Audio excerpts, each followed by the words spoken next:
The Tragedy of Romeo and Juliet by William Shakespeare. Dramatis person. Aeschylus, Prince of Verona. Mercutio, kinsman to the prince, and friend to Romeo. Paris, a young nobleman kinsman to the prince, page to Paris.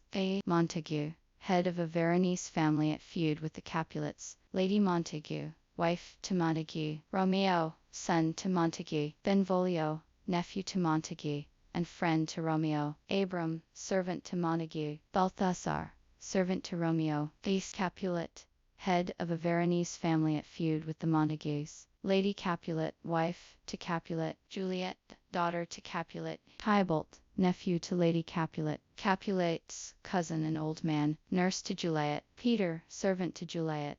Nurse. Samson, servant to Capulet. Gregory, servant to Capulet. Servants.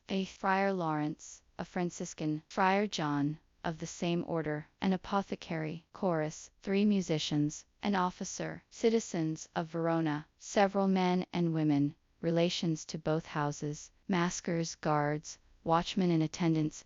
Scene. During the greater part of the play in Verona. Once, in the 5th act, at Mantua. The prologue. Enter chorus. Chorus. 2 households both alike in dignity. In fair Verona, where we lay our scene, from ancient grudge break to new mutiny, where civil blood makes civil hands unclean, unclean, unclean, from forth the fatal loins of these 2 foes, a pair of star-crossed lovers take their life, whose misadventure, piteous overthrows, doth with their death bury their parents' strife. The fearful passage of their death mark love, and the continuance of their parents' rage, which but their children's end not could remove, is now the 2 hours traffic of our stage, the which, if you with patient ears attend, what here shall miss, our toil shall strive to mend. Exit. Act 1, Scene 1, a public place. Enter Samson and Gregory, armed with swords and bucklers. Samson. Gregory, on my word, I'll not carry coals. Gregory. No, for then we should be colliers. Samson. I mean if we be in collar I'll draw. Gregory. While you live, draw your neck out the collar. Samson. I strike quickly, being moved. Gregory. But thou art not quickly moved to strike. Samson. A dog of the house of Montague moves me. Gregory. To move is to stir, and to be valiant is to stand. Therefore, if thou art moved, thou run away. Samson. A dog of that house shall move me to stand. I will take the wall of any man or maid of Montague. Gregory. That shows thee a weak slave, for the weakest goes to the wall. Samson. True, and therefore women, being the weaker vessels, are ever thrust to the wall. Therefore I will push Montague's men from the wall, and thrust his maids to the wall. Gregory. The quarrel is between our masters and us their men. Samson. 'Tis all one. I will show myself a tyrant. When I have fought with the men, I will be civil with the maids. I will cut off their heads. Gregory. The heads of the maids. Samson. The heads of the maids, or their maidenheads. Take it in what sense thou wilt. Gregory. They must take it in sense that feel it. Samson. Me, they shall feel while I am able to stand, and 'tis known I am a pretty piece of flesh. Gregory. 'Tis well thou art not fish. If thou hadst been poor John. Draw thy tool. Here comes of the house of Montagues. Enter Abram and Balthasar. Samson. My naked weapon is out. Quarrel, I will back thee. Gregory. How? Turn thy back and run. Samson. Fear me not. Gregory. No, marry, I fear thee. Samson. Let us take the law of our sides. Let them begin. Gregory. I will frown as I pass by, and let them take it as they list. Samson. Nay, as they dare, I will bite my thumb at them, which is disgrace to them if they bear it. Abram. Do you bite your thumb at us, sir? Samson. I do bite my thumb, sir. Abram. Do you bite your thumb at us, sir? Samson. Is the law of our side, if I say A? Gregory. No. Samson. No, sir. I do not bite my thumb at you, sir, but I bite my thumb, sir. Gregory. Do you quarrel, sir? Abram. Quarrel, sir? No, sir. Samson. But if you do, sir, I am for you. I serve as good a man as you.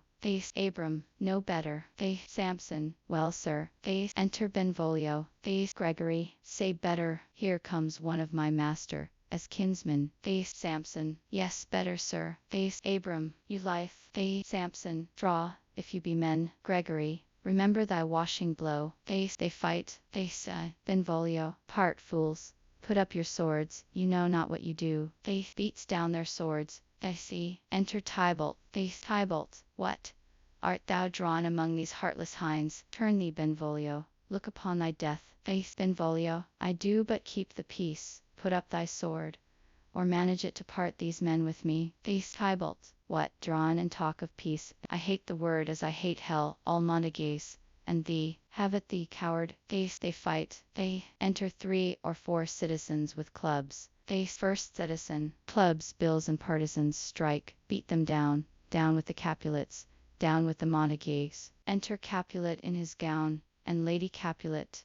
Capulet. What noise is this? Give me my long sword, ho. Lady Capulet. A crutch, a crutch. Why call you for a sword? Capulet. My sword, I say. Old Montagues come, and flourishes his blade in spite of me. Enter Montague, and his Lady Montague. Montague. Thou villain Capulet, hold me not, let me go. Lady Montague. Thou shalt not stir 1 foot, to seek a foe. Enter Prince Escalus with attendants. Prince. Rebellious subjects, enemies to peace, profaners of this neighbor, stained steel. Will they not hear? What, ho! You men, you beasts, that quench the fire of your pernicious rage with purple fountains issuing from your veins, on pain of torture from those bloody hands throw your mistemper weapons to the ground, and hear the sentence of your moved prince. 3 civil brawls, bred of an airy word, by thee, old Capulet and Montague, have thrice disturbed the quiet of our streets, and made Verona, as ancient citizens cast by their grave beseeming ornaments, to wield old partisans in hands as old canker. Do with peace to part your canker. Hate of an hands as old canker. Do with peace to part your canker. Hate. If ever you disturb our streets again, your lives shall pay the forfeit of the peace. For this time all the rest depart away. You, Capulet, shall go along with me, and Montague, come you this afternoon, to know our farther pleasure in this case, to old Free Town, our common judgment, place in this case. Once more, on pain of death, all men depart. Exeunt Prince and attendants, Capulet, Lady Capulet, Tybalt, citizens and servants. Montague, who set this ancient quarrel new abroach. Nephew, were you by when it began? Benvolio. Here were the servants of your adversary, and yours, close fighting, ere I did approach. I drew to part them, in the instant came the fiery Tybalt, with his sword prepar, which, as he breath defiance to my ears, he swung about his head and cut the winds, who nothing hurt withal hiss him and scorn about his head and cut the winds, who nothing hurt withal hissed him in scorn. While we were interchanging thrusts and blows, came more and more, and fought on part and part till the prince came, who parted either part. Lady Montague. Oh, where is Romeo? Saw you him today? Right glad I am he was not at this fray. Benvolio. Madam, an hour before the worship, did sun peered forth the golden window of the east. A troubled mind drave me to walk abroad, where underneath the grove of sycamore, that westward rooteth from this city side, so early walking did I see your son. Towards him I made, but he was ware of me, and stole into the covert of the wood, I measuring his affections by my own, which then most sought where most might not be found, being one too many by my weary self pursue, to my humour, not pursuing his, and gladly shun, too gladly fled from me, which you may sought. Montague. Many a morning hath he there been seen, with tears augmenting the fresh morning dew, adding to clouds more clouds with his deep sighs, but all so soon as the all-cheering sun should in the farthest east begin to draw the shady curtains from aurora. Away from light steals home my heavy son, and private in his chamber pens himself, shuts up his windows, locks fair daylight out, and makes himself an artificial night. Black and portentous must this humour prove, unless good counsel may the cause remove. Benvolio. My noble uncle, do you know the cause? Montague. I neither know it, nor can learn of him. Benvolio, have you importun him by any means? Montague, both by myself and many other friends, but he his own affections. Counselor, but to himself so secret and so close, so far from sounding and discovery, as is the bud bit with an envious worm, ere he can spread his sweet leaves to the air, or dedicate his beauty to the sun. Affection the sun, could we but learn from whence his sorrows grow, we would as willingly give cure as know. Enter Romeo. Benvolio, see where he comes, so please you step aside. I know his grievance, or be much denied. Montague, I would thou wert so happy by thy stay, to hear true shrift. Come, madam, let's away. Exeunt Montague and Lady Montague. Benvolio, good morrow, cousin. Romeo, is the day so young? Benvolio, but new struck 9.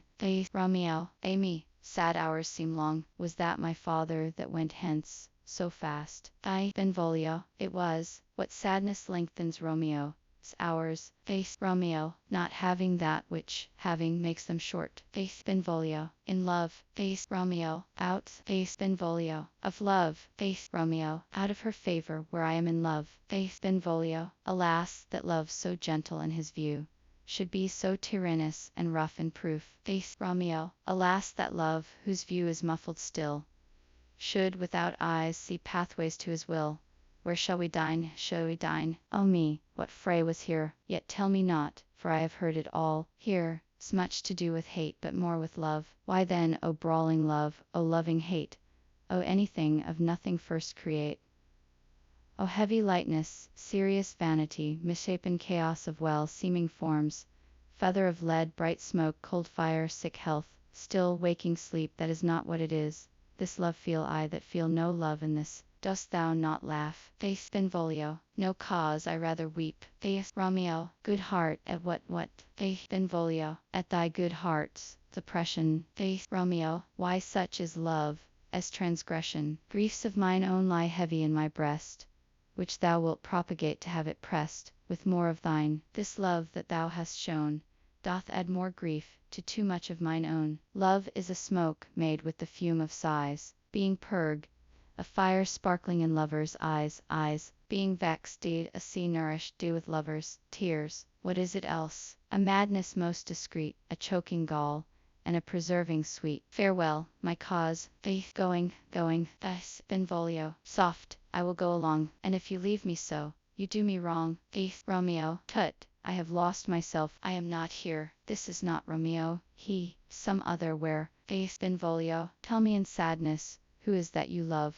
Romeo, what, shall I groan and tell thee? Benvolio, groan, why no, but sadly tell me who. Romeo, bid a sick man in sadness make his will, a word ill erg, to one that is so ill. In sadness, cousin, I do love a woman. Benvolio, I aimed so near when I suppose, do you love? Dead. Romeo, a right good markman, and she's fair I love. Benvolio, a right fair mark, fair cause, is soonest hit. Romeo, well, in that hit you miss. She'll not be hit with Cupid, as arrow she hath Dian's wit, and in strong proof of chastity well armed. Day from love, sweet childish bow she lives uncharmed. She will not stay the siege of loving terms, nor bide the encounter of assailing eyes, nor ope her lap to saint, seducing gold. Oh, she's rich in beauty, only poor, that when she dies, with beauty dies her store. Benvolio, then she hath sworn that she will still live chaste. Romeo, she hath, and in that sparing makes huge waste. For beauty starve, D with her severity, cuts beauty off from all posterity. She is too fair, too wise, wisely too fair, to merit bliss, by making me despair. She hath forsworn to love, and in that vow do I live dead, that live to tell it now. Benvolio, be rolled by me, forget to think of her. Romeo, oh teach me how I should forget to think. Benvolio, by giving liberty unto thine eyes. Examine other beauties. Romeo, 'tis the way to call hers exquisite in question more. These happy masks that kiss fair ladies' brows being black, puts us in mind they hide the fair. He that is struck and blind cannot forget the precious treasure his eyesight lost. Show me a mistress that is passing fair. What doth her beauty serve but as a note where I may read who pass? That passing fair. Farewell, thou canst not teach me to forget. Benvolio, I'll pay that doctrine, or else die in debt. Exeunt. Scene 2. A street. Enter Capulet, Paris, and servant. Capulet. But Montague's bound as well as I, in penalty alike, and 'tis not hard, I think, for men so old as we to keep the peace. Paris. Of honourable reckoning are you both, and pity 'tis you live. Did odds so long are you both. But now, my lord, what say you to my suit? Capulet. But saying, or what I have said before, my child is yet a stranger in the world. She hath not seen the change of 14 years. Let 2 more summers wither in their pride, ere we may think her ripe to be a bride. Paris. Younger than she are happy mothers made. Capulet. And too soon mar are those so early made. The earth hath swallowed all my hopes, but she is the hopeful lady of my earth. But woo her, gentle Paris, get her heart. My will to her consent is but a part, and she agree. Within her scope of choice lies my consent and fair according voice. This night I hold an old accustom feast, whereto I have invited many a guest, such as I love, and you among the store. One more, most welcome, makes my number more, most welcome, makes my number more. At my poor house look to behold this night earth, treading stars that make dark heaven light, such comfort as do lusty young men feel when well apparel. April on the heel of limping winter treads, even such delight among fresh female buds shall you this night inherit at my house. Here all see, and like her most whose merit most shall be, which, on more view of many, mind being one, may stand in number, though in reckoning none. Come, go with me, go, Sirrah, trudge about through fair Verona, find those persons out whose names are written there, gives a paper, and to them say, my house and welcome on their pleasure stay. Exeunt Capulet and Paris. Servant. Find them out whose names are written here. It is written that the shoemaker should meddle with his yard, and the tailor with his last, the fisher with his pencil, and the painter with his nets. But I am sent to find those persons whose names are here writ, and can never find what names the writing person hath here writ. I must to the learned, in good time. Enter Benvolio and Romeo. Benvolio. Tut, man, one fire burns out another, burning, one pain is lessened, deed by another's anguish. Turn giddy, and be holp by backward turning, one desperate grief cures with another's languish. Take thou some new infection to thy eye, and the rank poison of the old will die. Romeo. Your plantain leaf is excellent for that. Benvolio. For what, I pray thee? Romeo. For your broken shin. Benvolio. Why, Romeo, art thou mad? Romeo. Not mad, but bound more than a madman is. Shut up in prison, kept without my food, whip, and tormented, and God and good fellow. Servant. God J. Godin. I pray, sir, can you read? Romeo.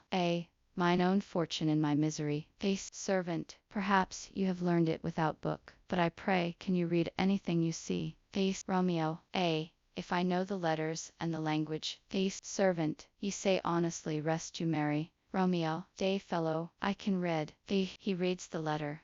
Signor Martino, and his wife and daughters, County Anselmo, and his beauteous sisters, the lady widow of Otruvio, Signor Placentio, and his lovely nieces, Mercutio and his brother, Valentine, mine uncle Capulet, his wife and daughters, my fair niece Rosaline, and Livia, Signor Valentio, and his cousin Tybalt, Lucio, and the lively Helena. A fair assembly. Gives back the paper. Whither should they come?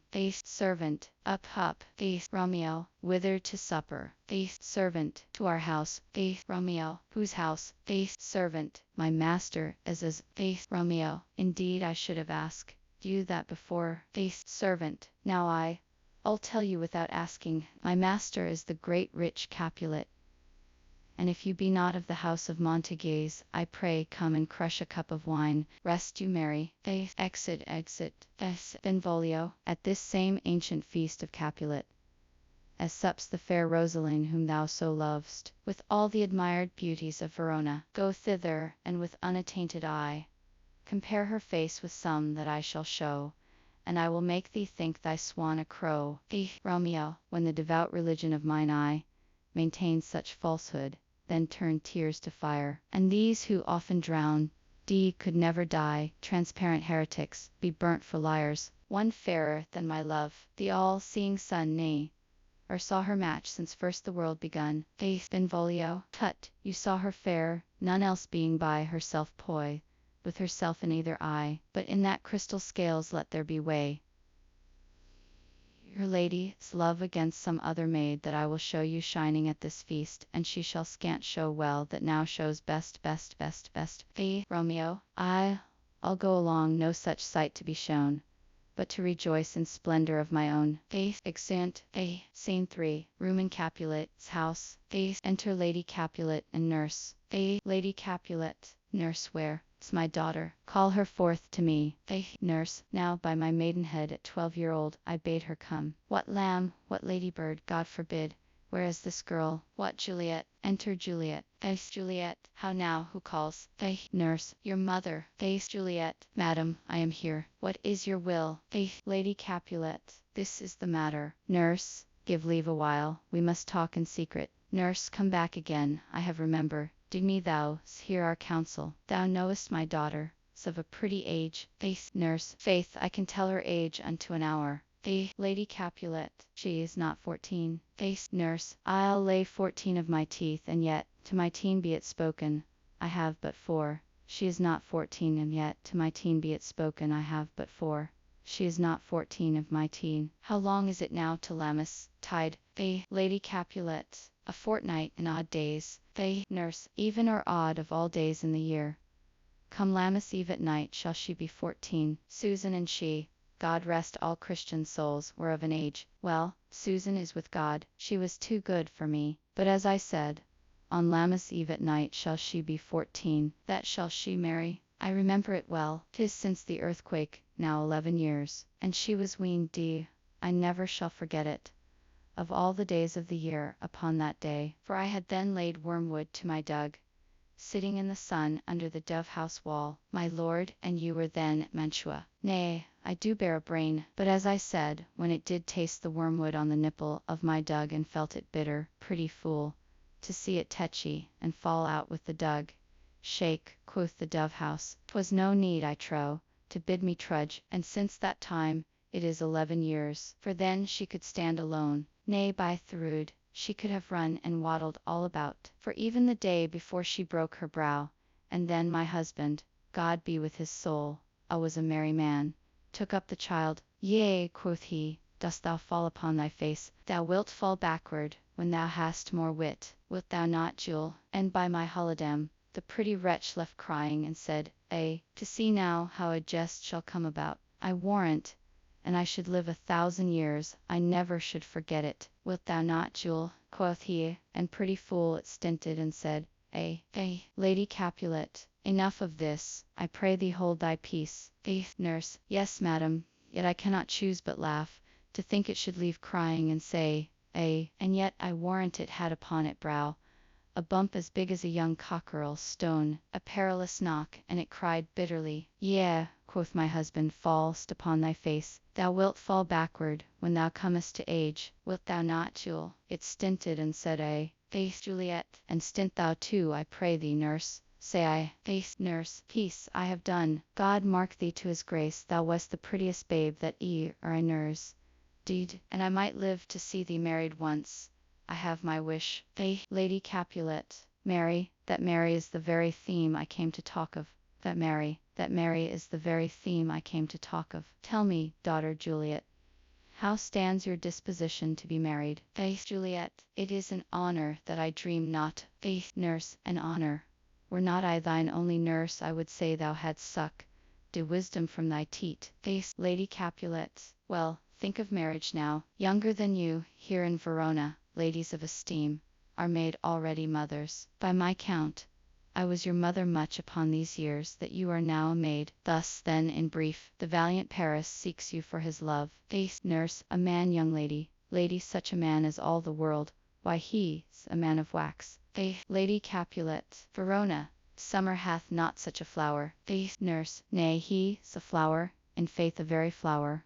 Lady Capulet. What say you? Can you love the gentleman? This night you shall behold him at our feast. Read o'er the volume of young Paris' face, and find delight writ there with beauty's pen. Examine every married lineament, and see how one another lends content. And what obscure in this fair volume lies, find written in the margin of his eyes. This precious book of love, this unbound lover, to beautify him, only lacks a cover. The fish lives in the sea, and 'tis much pride for fair without the fair within to hide. That book in many eyes doth share the glory, that in gold clasps locks in the golden story. So shall you share all that he doth possess, by having him, making yourself no less a nurse, no less, nay bigger. Women grow by men. A Lady Capulet. Speak briefly, can you like of Paris? Love, Juliet. I'll look to like, if looking liking move, but no more deep will I endart mine eye, than your consent gives strength to make it fly. Enter a servant. Servant. Madam, the guests are come, supper served up. You called, my young lady asked for. The nurse cursed in the pantry, and everything in extremity. I must hence to wait. I beseech you follow straight. Lady Capulet. We follow thee. Exit servant. Juliet. The county stays. Nurse. Go, girl, seek happy nights to happy days. Exeunt. Scene 4. A street. Enter Romeo, Mercutio, Benvolio with 5 or 6 maskers, torch bearers, and others.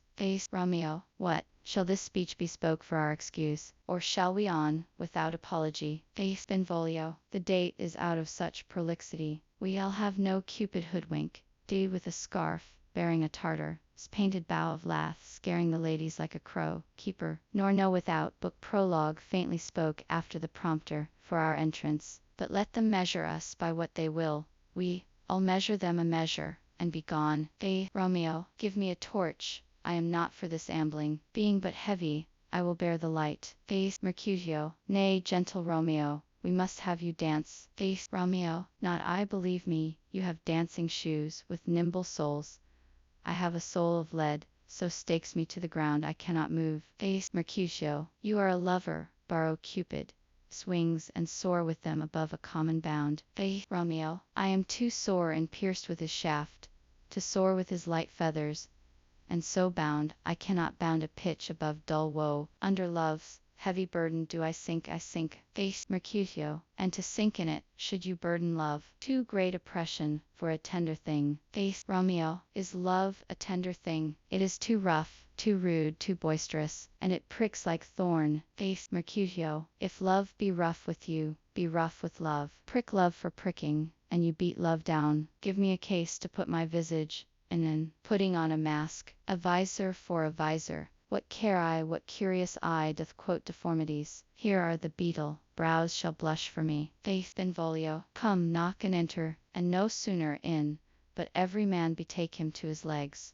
Romeo. A torch for me. Let wantons, light of heart, tickle the senseless rushes with their heels, for I am proverb. With a grandsire phrase, I'll be a candle holder and look on. The game was so fair, and I am done.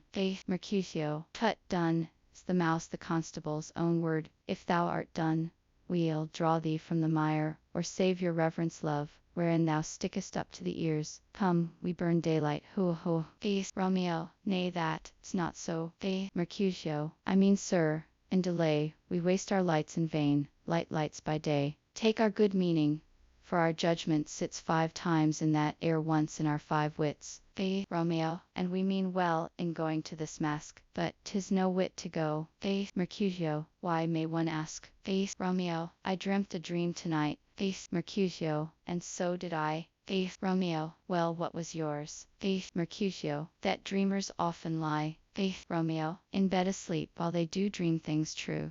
Mercutio. Oh, then I see Queen Mab hath been with you. She is the fairies' midwife, and she comes, in shape no bigger than an agate stone on the forefinger of an alderman, drawn with a team of little atomies over men, as noses as they lie asleep, and she comes and sheave little atomies over men, as noses as they lie asleep. Her wagon, spokes made of long spinners' legs, the cover of the wings of grasshoppers, her traces of the smallest spider's web, collars of the moonshine, as watery beams, her whip of cricket's bone, the lash of film, her wagoner, a small gray-coated gnat, not half so big as a round little worm prick from the lazy finger of a maid. Her chariot is an empty hazelnut, made by the joiner squirrel or old grub, time out mind the fairies, coachmakers, and in this state she gallops night by night through lovers' brains, and then they dream of love. O'er courtiers, knees that dream on curtsies straight, o'er lawyers, fingers who straight dream on fees, o'er ladies, lips who straight on kisses dream, which oft the angry mab with blisters plagues, because their breaths with sweetmeats tainted are mab with blisters plagues, because their breaths with sweetmeats tainted are. Sometimes she gallops ere a courtier as knows, and then dreams he of smelling out a suit, and sometime comes she with a tithe pig as tail, tickling a parson as knows as a lies asleep, then dreams he of another benefice. Sometimes she driveth or a soldier's neck, and then dreams he of cutting foreign throats, of breaches ambuscados, Spanish blades, of healths 5 fathom deep, and then anon drums in his ear, at which he starts and wakes, and being thus frighted, swears a prayer or two, and sleeps again. This is that very mab that plats the manes of horses in the night, and bakes the elf locks in foul sluttish hairs, which once untangled, much misfortune bodes. This is the hag, when maids lie on their backs, that presses them, and learns them first to bear, making them women of good carriage. This is she, Romeo. Peace, peace, Mercutio, peace, thou talk of nothing. Faith, Mercutio. True, I talk of dreams, which are the children of an idle brain, begot of nothing but vain fantasy, which is as thin of substance as the air, and more inconstant than the wind, who woos even now the frozen bosom of the north, and being anger, puffs away from thence, turning his side to the dew, dropping south, and dew. Benvolio, this wind you talk of blows us from ourselves. Supper is done, and we shall come too late. Romeo, I fear too early, for my mind misgives, some consequence yet hanging in the stars, shall bitterly begin his fearful date with this night's revels, and expire the term of a despised life, close in my breast by some vile forfeit of untimely death. But he that hath the steerage of my course direct my suit. On, lusty gentlemen. Benvolio, strike drum. Exeunt. Scene 5. A hall in Capulet's house. Musicians waiting. Enter servants. First servant. Where's potpen, that he helps not to take away? He shift a trencher, he scrape a trencher. Second servant. When good manners shall lie all in one or two men's hands, and they unwash, 'tis a foul thing. First servant. Away with the join stools, remove the court cupboard, look to the plate. Good thou, save me a piece of marchpane, and as thou lovest me, let the porter let in Susan Grindstone and Nell, Antony and Potpen. Second servant. Boy, ready. First servant. You are looked for and called for, asked for and sought for, in the great chamber. Second servant. We cannot be here and there too. Cheerly, boys, be brisk a while, and the longer liver take all. Exeunt. Enter Capulet. With the guests and gentlewomen, to the maskers. Capulet. Welcome, gentlemen. Ladies that have their toes unplagu, with corns will have a bout with you. All my mistresses, which of you all will now deny to dance? She that makes dainty she all swear hath corns. Am I come near you now? Welcome, gentlemen. I have seen the day that I have worn a visor and could tell a whispering tale in a fair lady's ear, such as would please. 'Tis gone. You are welcome, gentlemen. Come, musicians, play. A hall, give room, and foot it, girls. Music plays, and they dance.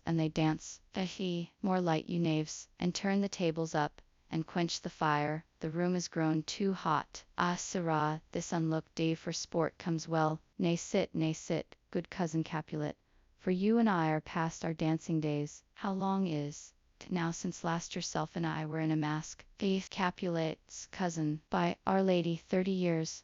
Capulet. What, man? 'Tis not so much. 'Tis since the nuptial of Lucentio.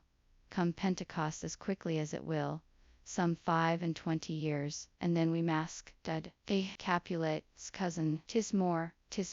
His son is elder, sir. His son is 30. Capulet. Will you tell me that, his son was but a ward 2 years ago. Romeo, what lady is that which doth enrich the hand of yonder knight? Servant, I know not, sir. Romeo, oh, she doth teach the torches to burn bright. It seems she hangs upon the cheek of night as a rich jewel in an Ethiop's ear. Beauty too rich for use, for earth too dear.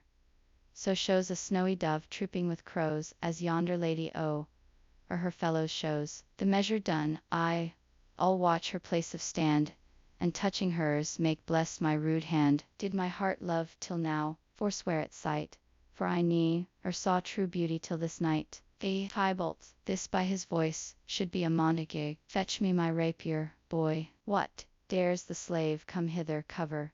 Do you with an antic face to fleer and scorn at our solemnity? Now by the stock and honor of my kin, to strike him dead I hold it not a sin. Capulet, why how now, kinsman, wherefore storm you so? Tybalt, uncle, this is a Montague our foe, a villain that is hither come in spite, to scorn at our solemnity this night. Capulet, young Romeo, is it? Tybalt, 'tis he, that villain Romeo.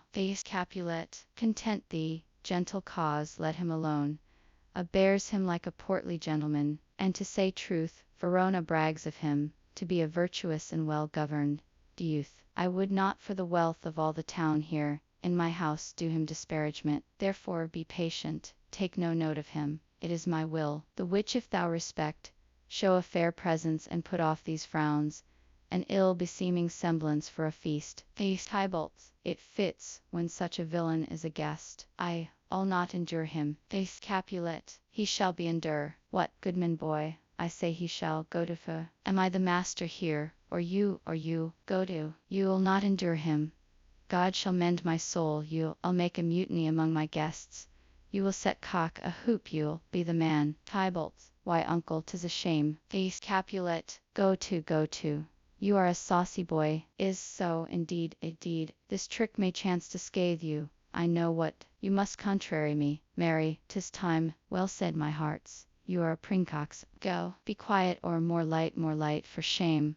I'll make you quiet, or what, cheerly my hearts. Tybalt, patience perforce with wilful choler meeting, makes my flesh tremble in their different greeting. I will withdraw, but this intrusion shall, now seeming sweet, convert to bitter gall. Exit. Romeo, to Juliet, if I profane with my unworthiest hand this holy shrine, the gentle sin is this. My lips, two blushing pilgrims, ready stand to smooth that rough touch with a tender kiss. Juliet, good pilgrim, you do wrong your hand too much, which mannerly devotion shows in this. For saints have hands that pilgrims' hands do touch, and palm to palm is holy palmer's kiss. Romeo, have not saints lips, and holy palmers too? Juliet, pilgrim, lips that they must use in prayer. Romeo, oh then, dear saint, let lips do what hands do. They pray, grant thou, lest faith turn to despair. Juliet, saints do not move, though grant for prayer's sake. Romeo, then move not while my prayer's effect I take. Thus from my lips, by thine my sin is purged. Kissing her. Juliet, then have my lips the sin that they have took. Romeo, sin from my lips, O trespass sweetly urged. Give me my sin again. Juliet, you kiss by the book. Nurse, madam, your mother craves a word with you. Romeo, what is her mother? Nurse, Mary Bachelor, her mother is the lady of the house, and a good lady, and a wise and virtuous. I nurse to her daughter that you talk withal. I tell you, he that can lay hold of her shall have the chinks. Romeo, is she a Capulet? O dear account, my life is my foe's debt. Benvolio, away, begone, the sport is at the best.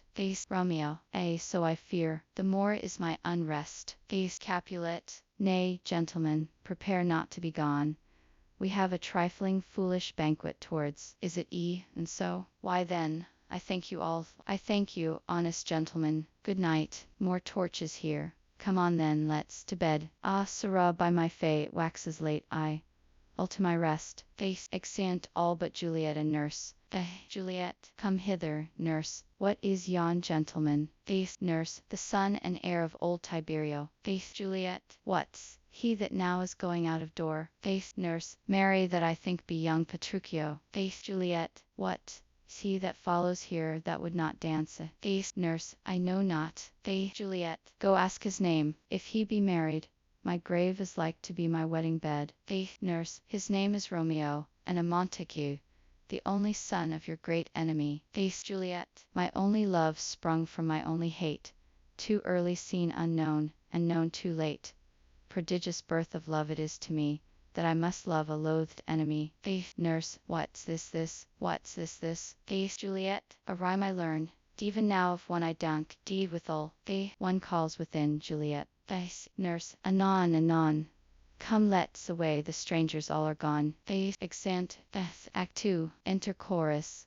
Chorus. Now old desire doth in his deathbed lie, and young affection gapes to be his heir. That fair for which love grown, for and would die with tender Juliet match.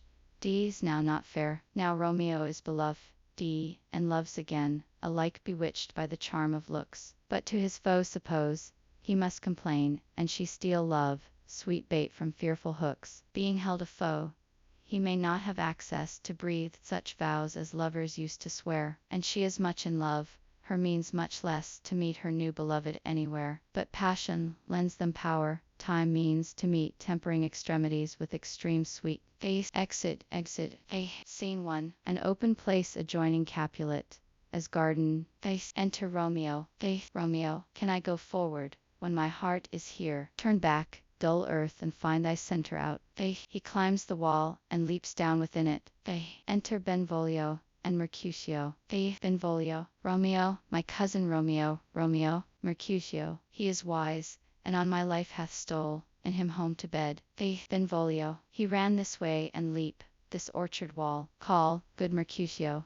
Mercutio, nay, I'll conjure too. Romeo, humors, madman, passion, lover, appear thou in the likeness of a sigh, speak but one rhyme, and I am satisfied, in the likeness of a sigh, speak but one rhyme, and I am satisfied. Cry but ah me, pronounce but love, and dove, speak to my gossip Venus one fair word, one nickname for her purblind son and heir, young Abraham Cupid, he that shot so trim when King Cophetua loved. The beggar, maid, he heareth not, he stirreth not, he moveth not. The ape is dead, and I must conjure him. I conjure thee by Rosaline's bright eyes, by her high forehead and her scarlet lip, by her fine foot, straight leg, and quivering thigh, and the demesnes that there adjacent lie, that in thy likeness thou appear to us, that there adjacent lie, that in thy likeness thou appear to us. Benvolio, and if he hear thee, thou wilt anger him. Mercutio, this cannot anger him. 'Twould anger him to raise a spirit in his mistress' circle, of some strange nature, letting it there stand, till she had laid it and conjure it down to her. That were some spite. My invocation is fair and honest, and in his mistress' name I conjure only but to raise up him. Benvolio, come. He hath hid himself among these trees, to be consorted with the humorous night. Blind is his love, and best befits the dark.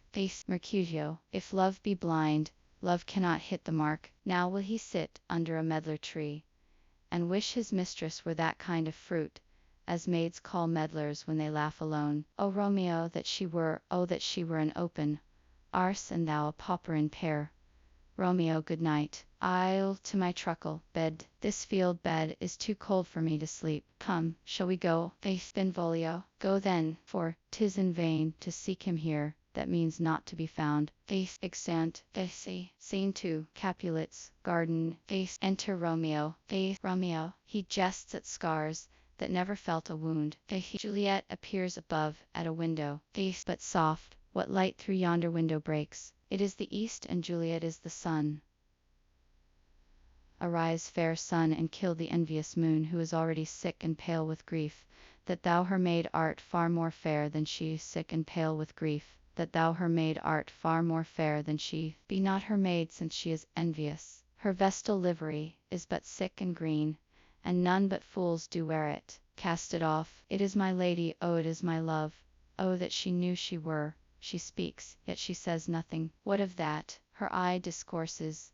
I will answer it. I am too bold, 'tis not to me she speaks. Two of the fairest stars in all the heaven, having some business, do entreat her eyes to twinkle in their spheres till they return. What if her eyes were there, they in her head? The brightness of her cheek would shame those stars, as daylight doth a lamp. Her eyes in heaven would through the airy region stream so bright, that birds would sing and think it were not night. See how she leans her cheek upon her hand. Oh, that I were a glove upon that hand, that I might touch that cheek. Faith, Juliet, Amy, faith, Romeo, she speaks. Oh, speak again, bright angel, for thou art as glorious to this night being, oh,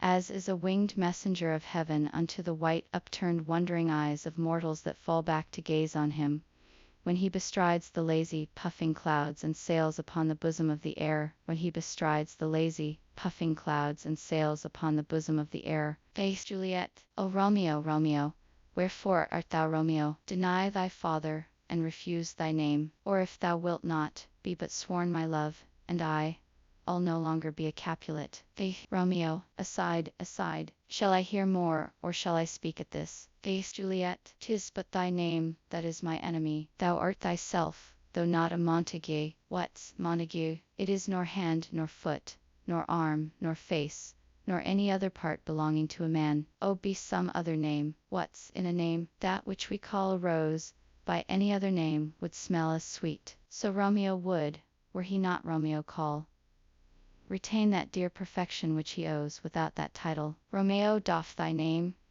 and for thy name, which is no part of thee, take all myself. Thee, Romeo, I take thee at thy word. Call me but love, and I'll be new Baptist. Henceforth, I never will be Romeo. Faith, Juliet, what man art thou that, thus bescreen, in night so stumblest on my counsel? Faith, Romeo, by a name I know not how to tell thee who I am. My name, dear saint, is hateful to myself, because it is an enemy to thee. Had I it written, I would tear the word. Faith, Juliet, my ears have yet not drunk 100 words of thy tongue, its utterance, yet I know the sound. Art thou not Romeo, and a Montague? Faith, Romeo, neither, fair maid, if either thee dislike. Faith, Juliet, how cam'st thou hither? Tell me, and wherefore? The orchard walls are high and hard to climb, and the place death, considering who thou art, if any of my kinsmen find thee here.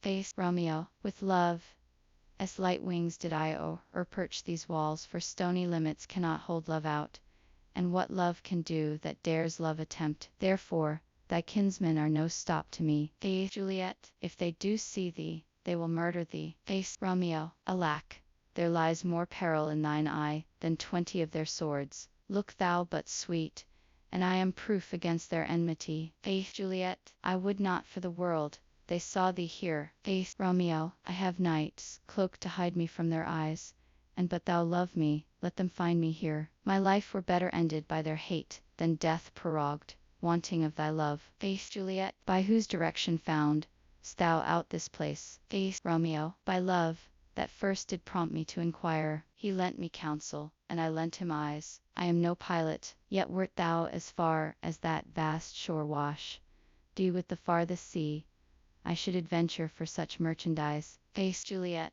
thou knowest the mask of night is on my face, else would a maiden blush bepaint my cheek, for that which thou hast heard me speak tonight. Fain would I dwell on form, fain deny what I have spoke, but farewell compliment. Dost thou love me? I know thou wilt say and I will take thy word. Yet if thou swearest, thou mayst prove false. At lovers, perjuries, they say Jove laughs. O gentle Romeo, if thou dost love, pronounce it faithfully, or if thou thinkest I am too quickly won, I frown and be perverse, and say thee nay, so thou wilt woo, but else, not for the world. In truth, fair Montague, I am too fond, and therefore thou mayst think my have your light, but trust me, gentlemen, I'll prove more true than those that have more cunning to be strange. I should have been more strange, I must confess, but that thou overheard ere I was where my true love passion. Therefore pardon me, and not impute this yielding to light love, which the dark night hath so discovered. Faith, Romeo, lady, by yonder blessed moon I vow that tips with silver all these fruit tree tops. Juliet, oh swear not by the moon, the inconstant moon, that monthly changes in her circled orb, lest that thy love prove likewise variable. Faith, Romeo, what shall I swear by? Faith, Juliet, do not swear at all, or if thou wilt, swear by thy gracious self, which is the god of my idolatry, and I'll believe thee. Faith, Romeo, if my heart's dear love. Juliet, well, do not swear, although I joy in thee. I have no joy of this contract tonight. It is too rash, too unadvised, too sudden, too like the lightning which doth cease to be, ere one can say, it lightens. Sweet good night, night, this bud of love by summer, as ripening breath, may prove a beauteous flower when next we meet. Good night, as sweet repose and rest come to thy heart, as that within my breast. Faith, Romeo, oh wilt thou leave me so unsatisfied? Faith, Juliet, what satisfaction canst thou have tonight? Faith, Romeo, the exchange of thy love, as faithful vow for mine. Faith, Juliet, I gave thee mine before thou didst request it, and yet I would it were to give again. Faith, Romeo, wouldst thou withdraw it? For what purpose, love? Faith, Juliet, but to be frank, and give it thee again. And yet I wish but for the thing I have. My bounty is as boundless as the sea, my love as deep. The more I give to thee, the more I have, for both are infinite. I hear some noise within. Dear love, adieu. Nurse calls within. Anon, good nurse, sweet Montague true, stay but a little, I will come again. Faith, exit, adieu. Faith, Romeo, oh blessed night, I am afeard, being a knight, all this is but a dream, too flattering sweet to be substantial. Faith, enter Juliet above. Faith, Juliet, 3 words, dear Romeo, and good night indeed. If that thy bent of love be honorable, thy purpose marriage, send me word tomorrow, by one that I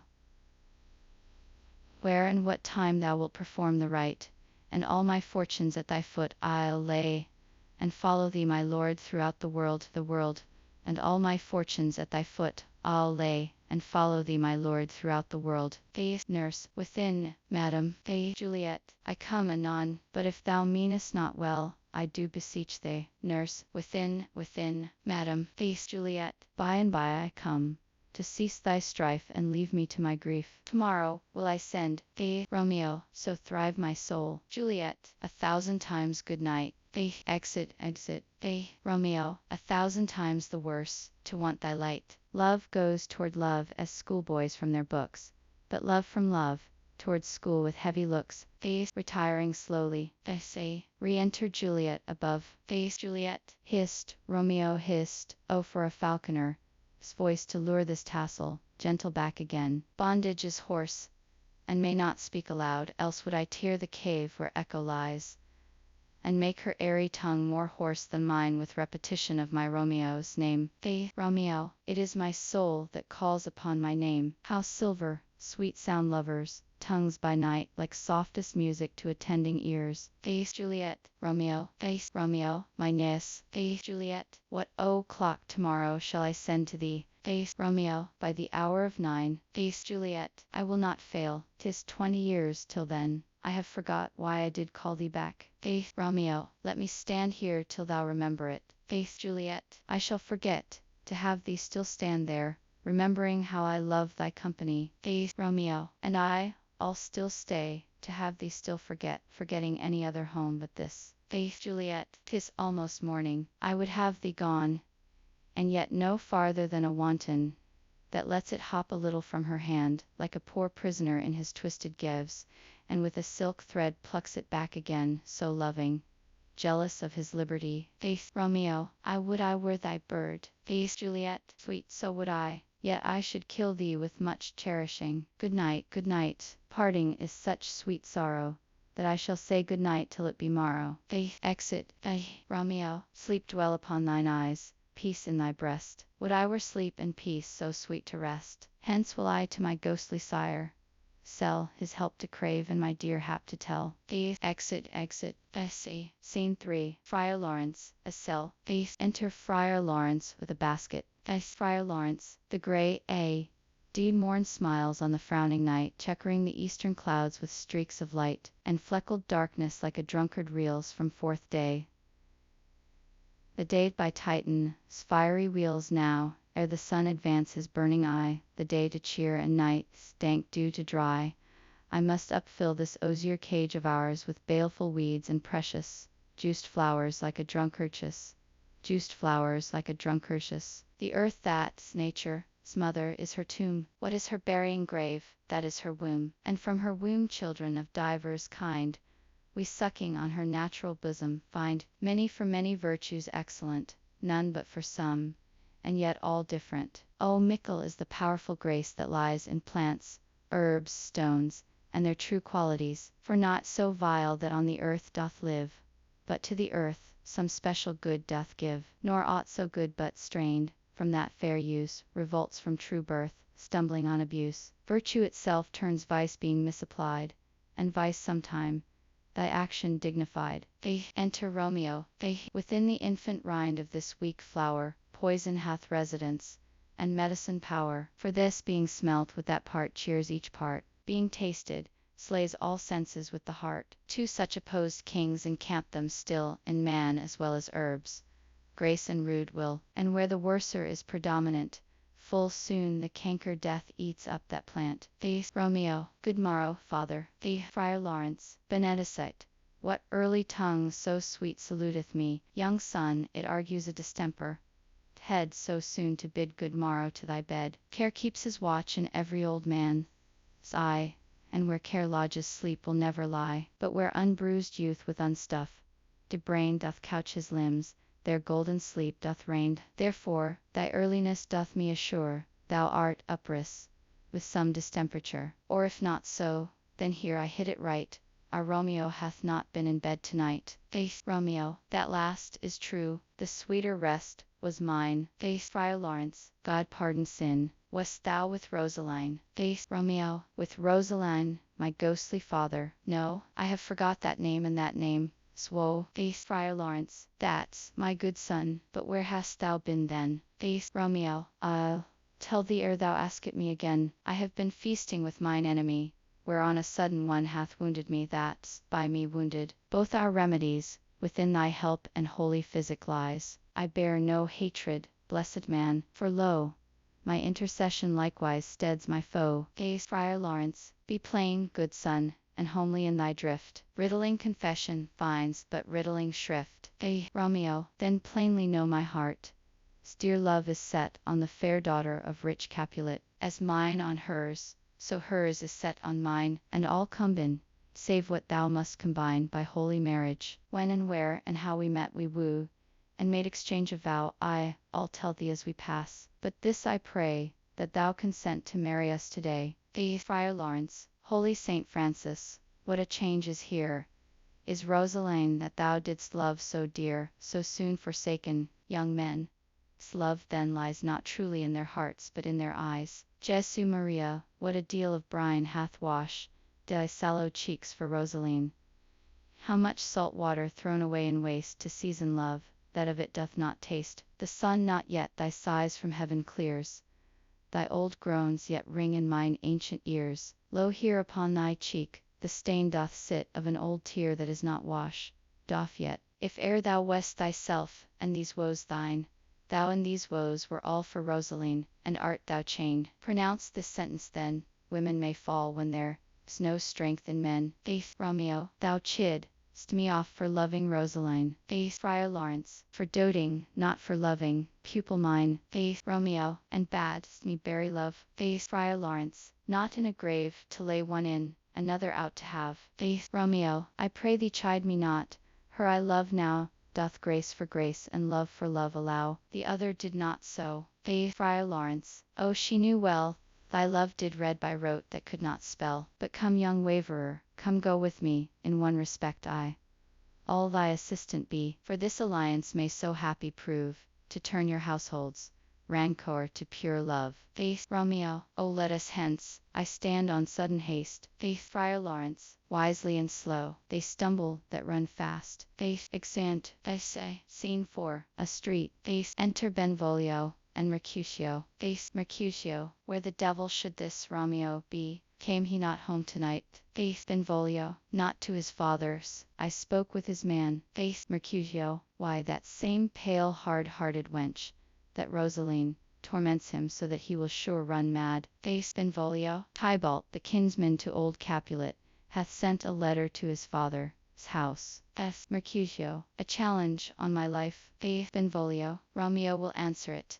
Mercutio. Any man that can write may answer a letter. Benvolio. Nay, he will answer the letter. Master, how he dares, being dared. Mercutio. Alas, poor Romeo, he is already dead, stabbed with a white wench, as black eye, run through the ear with a love song, the very pin of his heart cleft with the blind bow boy's but shaft. And is he a man to encounter Tybalt? Benvolio. Why, what is Tybalt?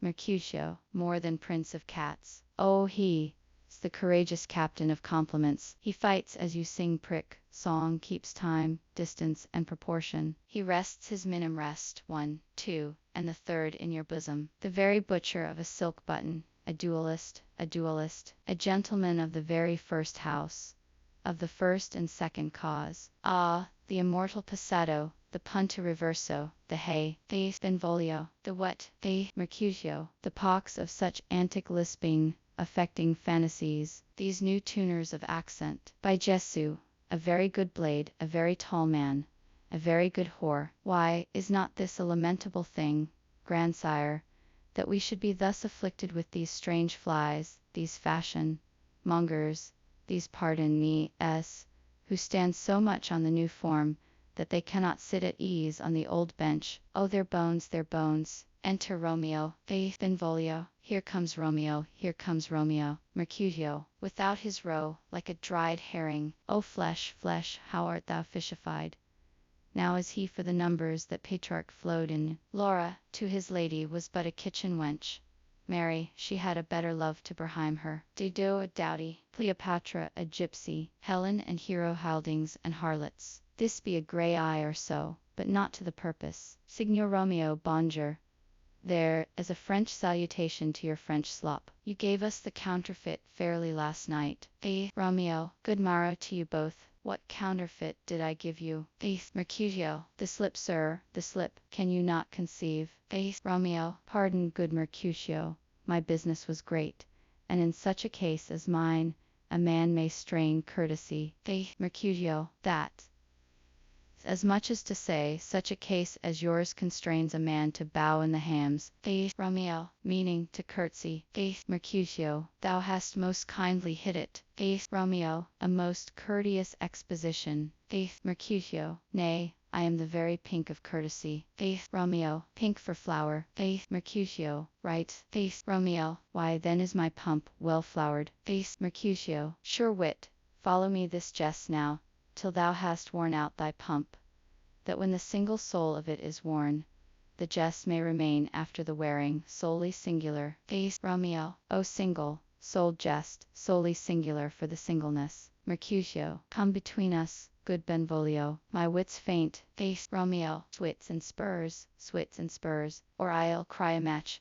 Mercutio. Nay, if thy wits run the wild goose chase, I am done, for thou hast more of the wild goose in one of thy wits than I am sure I have in my whole 5. Was I with you there for the goose? Romeo. Thou wast never with me for anything, when thou wast not there for the goose. Mercutio. I will bite thee by the ear for that jest. Romeo. Nay, good goose, bite not. Mercutio. Thy wit is a very bitter sweeting. It is a most sharp sauce. Romeo. And is it not then well served into a sweet goose? Mercutio. Oh, here, so wit of Cheverel, that stretches from an inch narrow to an ell broad. Romeo. I stretch it out for that word broad, which added to the goose, proves thee far and wide a broad goose. Mercutio. Why, is not this better now than groaning for love? Now art thou sociable, now art thou Romeo, now art thou what thou art, by art as well as by nature. For this drivelling love is like a great natural, that runs lolling up and down to hide his bauble in a hole. Benvolio. Stop there. Mercutio. Thou desirest me to stop in my tail against the hair. Benvolio. Thou wouldst else have made thy tail large. Mercutio. Oh, thou art deceived. I would have made it short, for I was come to the whole depth of my tail, and meant indeed to occupy the argument no longer. They enter nurse and Peter. They Romeo, here's goodly gear, a sail, a sail. Mercutio, two, a shirt and a smock. They nurse, Peter, anon. They nurse, my fan, Peter. They Mercutio, good Peter to hide her face, for her fan's the fairer face. They nurse, God ye good morrow, gentlemen. They Mercutio, God ye good den, fair gentlewomen. They nurse, is it good den? They Mercutio, 'tis no less, I tell ye, for the body hand of the dial is now upon the prick of noon. They nurse, out upon you. What a man are you? They Romeo, one gentlewoman that God hath made for himself to mar. They nurse, by my troth, it is well said, for himself to mar, quoth a gentleman. Can any of you tell me where I may find the young Romeo? They Romeo, I can tell you, but young Romeo will be older when you have found him than he was when you sought him. I am the youngest of that name, for fault of a worse. They nurse, you say well. They Mercutio, yea, is the worst well, very well took I, faith, wisely. They nurse, if you be he, sir, I desire some confidence with you. They Benvolio, she will indict him to some supper. They Mercutio, abod, so ho, Romeo, what hast thou found? They Mercutio, no hare, sir, unless a hare, sir, in a Lenten pie, that is something stale and hoar ere it be spent. Sings, an old hare whore, and an old hare whore is very good meat in Lent, but a hare that is whore is too much for a score, when it whores ere it be spent. Romeo, will you come to your father's? We all to dinner thither. They Romeo, I will follow you. They Mercutio, farewell, ancient lady, farewell, lady. They exeunt Mercutio and Benvolio. They nurse, I pray you, sir, what saucy merchant was this that was so full of his ropery? The Romeo, a gentleman, nurse, that loves to hear himself talk, and will speak more in a minute than he will stand to in a month. The nurse, and to speak anything against me, I'll take him down and a were lustier than he is, and 20 such jacks, and if I cannot, I'll find those that shall. Scurvy knave, I am none of his flirt gills, I am none of his skeins, mates, and thou must stand by too and suffer every knave to use me at his pleasure. Peter, I saw no man use you at his pleasure. If I had, my weapon should quickly have been out. I warrant you, I dare draw as soon as another man, if I see occasion in a good quarrel, and the law on my side. They nurse, now, for God, I am so vexed that every part about me quivers. Scurvy knave, pray you, sir, a word, and as I told you, my young lady bid me inquire you out. What she bade me say, I will keep to myself. But first let me tell ye, if you should lead her in a fool's paradise, as they say, it were a very gross kind of behavior, as they say, for the gentlewoman is young, and therefore, if you should deal double with her, truly it were an ill thing to be offered to any gentlewoman, and very weak dealing. They Romeo, nurse, commend me to thy lady and mistress. I protest unto thee, nurse, good heart, and faith I will tell her as much. Lord, she will be a joyful woman. They Romeo, what wilt thou tell her, nurse? Thou dost not mark me. They nurse, I will tell her, sir, that you do protest, which, as I take it, is a gentlemanlike offer. They Romeo, bid her devise some means to come to Shrift this afternoon, and there she shall at Friar Lawrence Selby Shriv, and married. Here is for thy pains. They nurse, no, truly, sir, not a penny. They Romeo, go to,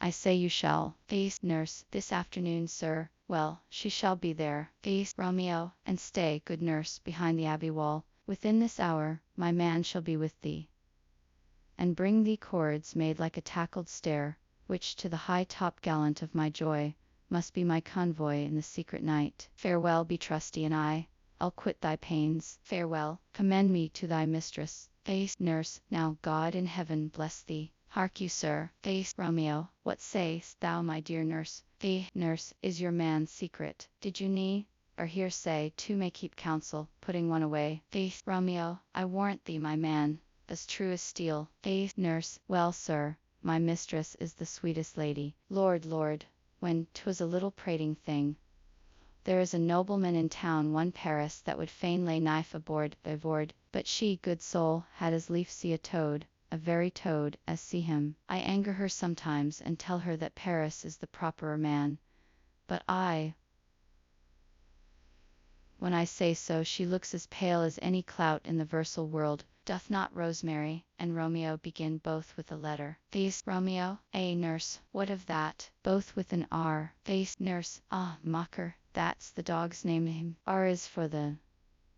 No, I know it begins with some other letter, and she hath the prettiest sententious of it, of you and Rosemary, that it would do you good to hear it. Face Romeo, commend me to thy lady. Face nurse, 1,000 times. Peter, exit Romeo. Face Peter, anon. Face nurse, before and apace. Face exeunt. Scene 5. Capulets, garden. Enter Juliet. Face Juliet, the clock struck 9 when I did send the nurse. In half an hour she promised to return. Perchance she cannot meet him. That's not so. Oh, she is lame, love. Herald should be thoughts, which 10 times faster glides than the sun. Beams driving back shadows over lowering hills, therefore do nimble pinion. Doves draw love, and therefore hath the wind swift Cupid wings. Now is the sun upon the highmost hill of this day. This journey, and from 9 till 12, is 3 long hours, yet she is not come. Had she affections and warm youthful blood, she be as swift in motion as a ball. My words would bandy her to my sweet love, and his to me. But old folks, many fain as they were dead, unwieldy, slow, heavy and pale as lid. Face enter nurse and Peter. Face, O God, she comes. O honey nurse, what news? Hast thou met with him? Send thy man away. Face nurse, Peter, stay at the gate. Face exit Peter. Juliet, now good sweet nurse, O Lord, why look'st thou sad? Though news be sad, yet tell them merrily. If good, thou sham the music of sweet news by playing it to me with so sour a face. Nurse, I am aweary. Give me leave a while. Fie, how my bones ache. What a jaunt have I had. Juliet, I would thou hadst my bones, and I thy news. Nay, come, I pray thee, speak. Good nurse, speak. Nurse, Jesu, what haste? Can you not stay a while? Do you not see that I am out of breath? Juliet, how art thou out of breath when thou hast breath to say to me that thou art out of breath? The excuse that thou dost make in this delay is longer than the tale thou dost excuse. Is thy news good or bad? Answer to that. Say either, and I'll stay the circumstance. Let me be satisfied. Is it good or bad? Nurse, well, you have made a simple choice. You know not how to choose a man. Romeo, no, not he. Though his face be better than any man, as yet his leg excels all men. And for a hand and a foot, and a body, though they be not to be talked on, yet they are past compare.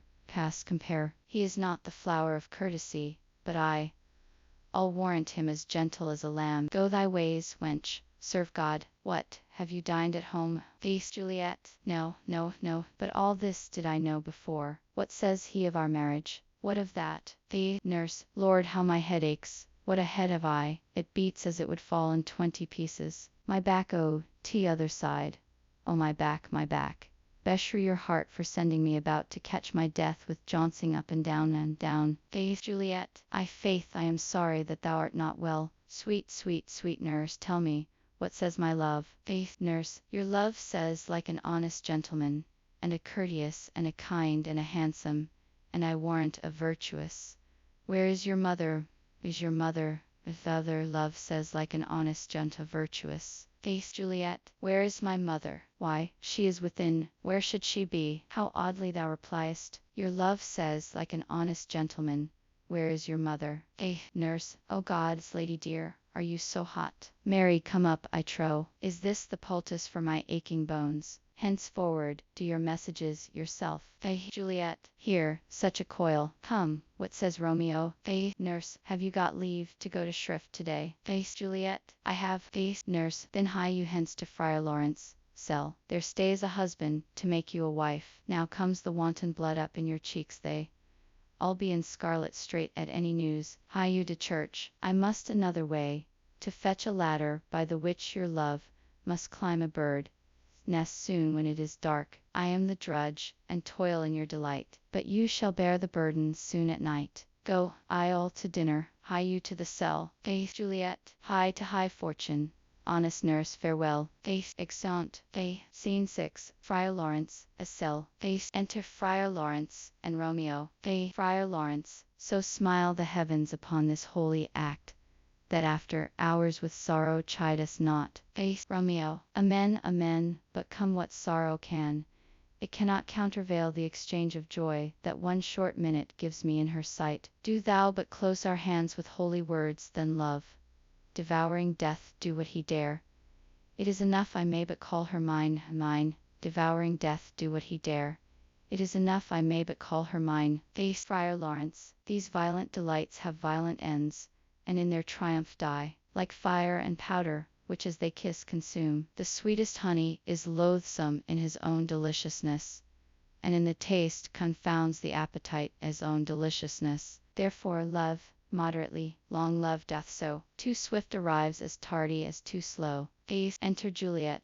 Here comes the lady. Oh, so light, foot will neigh, or wear out the everlasting flint. A lover may bestride the gossamers, that idles in the wanton summer air, and yet not fall. So light is vanity. Juliet. Good even to my ghostly confessor. Friar Lawrence. Romeo shall thank thee, daughter, for us both. Juliet. As much to him, else is his thanks too much. Romeo. Ah, Juliet, if the measure of thy joy be heap, like mine, and that thy skill be more to blazon it, then sweeten with thy breath this neighbor air, and let rich music, as tongue unfold the imagine, happiness that both receive in either by this dear encounter, Juliet, if the imagine happiness that both receive in either by this dear encounter. Juliet. Conceit more rich in matter than in words, brags of his substance, not of ornament. They are but beggars that can count their worth. But my true love is grown to such excess, I cannot sum up some of half my wealth.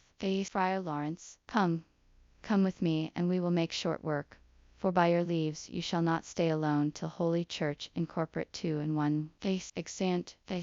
Act 3, Scene 1. A public place. Enter Mercutio, Benvolio, page and servants. Benvolio. I pray thee, good Mercutio, let's retire. The day is hot, the Capulets abroad, and if we meet we shall not scape a brawl, for now these hot days is the mad blood stirring. Mercutio. Thou art like one of these fellows that, when he enters the confines of a tavern, claps me his sword upon the table, and says, God send me no need of thee, and by the operation of the second cup, draws him on the drawer, when indeed there is no need.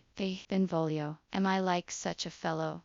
Mercutio. Come, thou art as hot a jack in thy mood as any in Italy, and as soon moved to be moody, and as soon moody to be moved. Benvolio. And what to? Mercutio. Nay, and there were two such, we should have none shortly, for one would kill the other.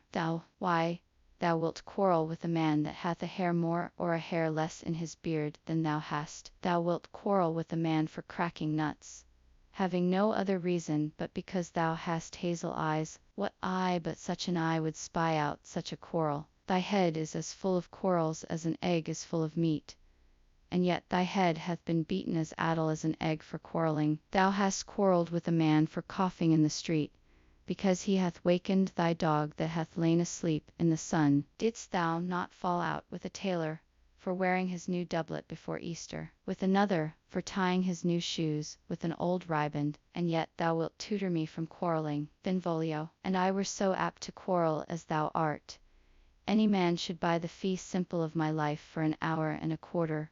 Mercutio. The fee simple, oh simple. Enter Tybalt and others. Benvolio. By my head, here comes the Capulets. Mercutio. By my heel, I care not. Tybalt. Follow me close, for I will speak to them. Gentlemen, good, den, a word with one of you. Mercutio. And but one word with one of us. Couple it with something, make it a word and a blow. Tybalt. You shall find me apt enough to that, sir, and you will give me occasion. Mercutio. Could you not take some occasion without giving? Tybalt. Mercutio. Thou consortest with Romeo.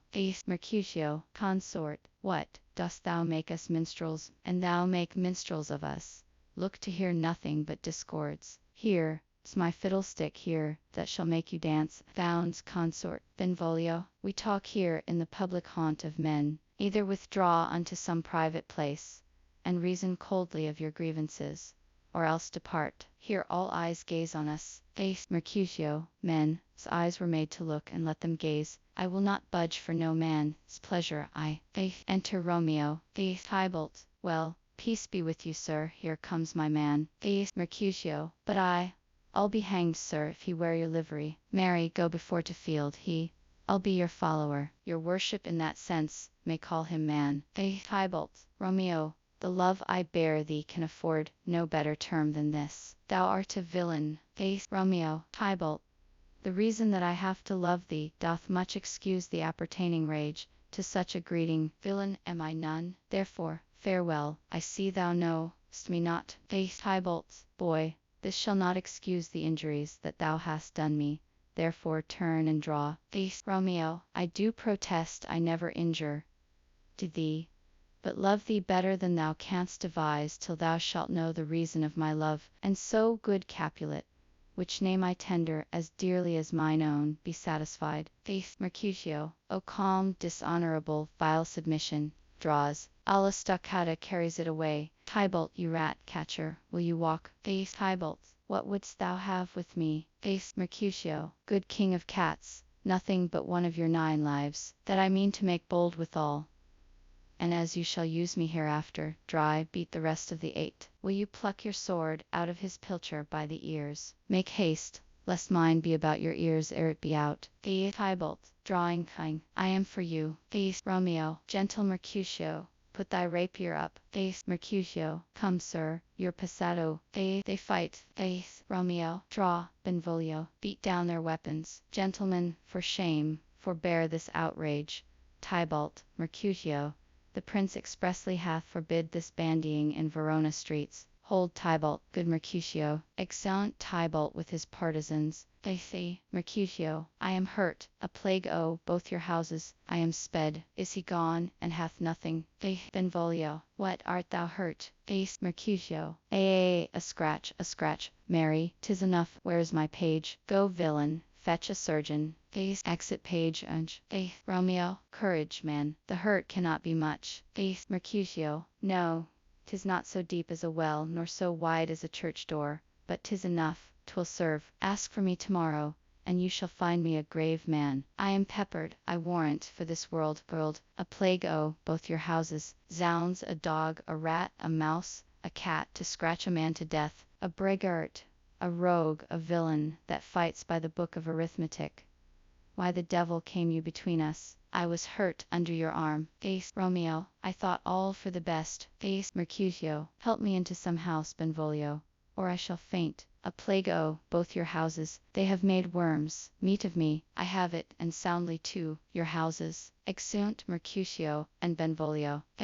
Romeo, this gentleman, the prince, near ally, my very friend, hath got his mortal hurt in my behalf. My reputation stained with Tybalt's slander. Tybalt, that an hour hath been my cousin. O sweet Juliet, thy beauty hath made me effeminate, and in my temper softened. Deller, steel.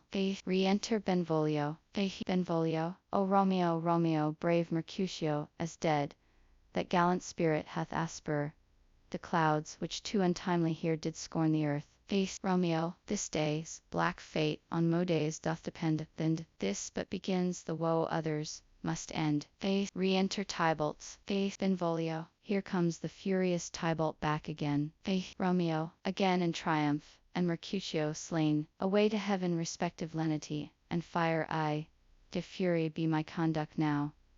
Now Tybalt, take the villain back again, that late thou gav'st me for Mercutio.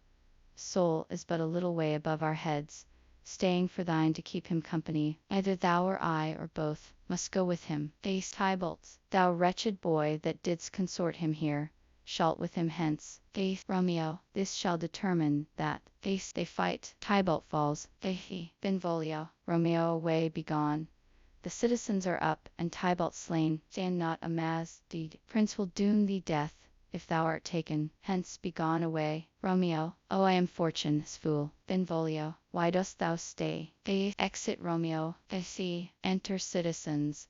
First citizen, which way ran he that kill the Mercutio? Tybalt, that murderer, which way ran he? Benvolio, there lies that Tybalt. First citizen, up, sir, go with me, I charge thee in the prince name obey.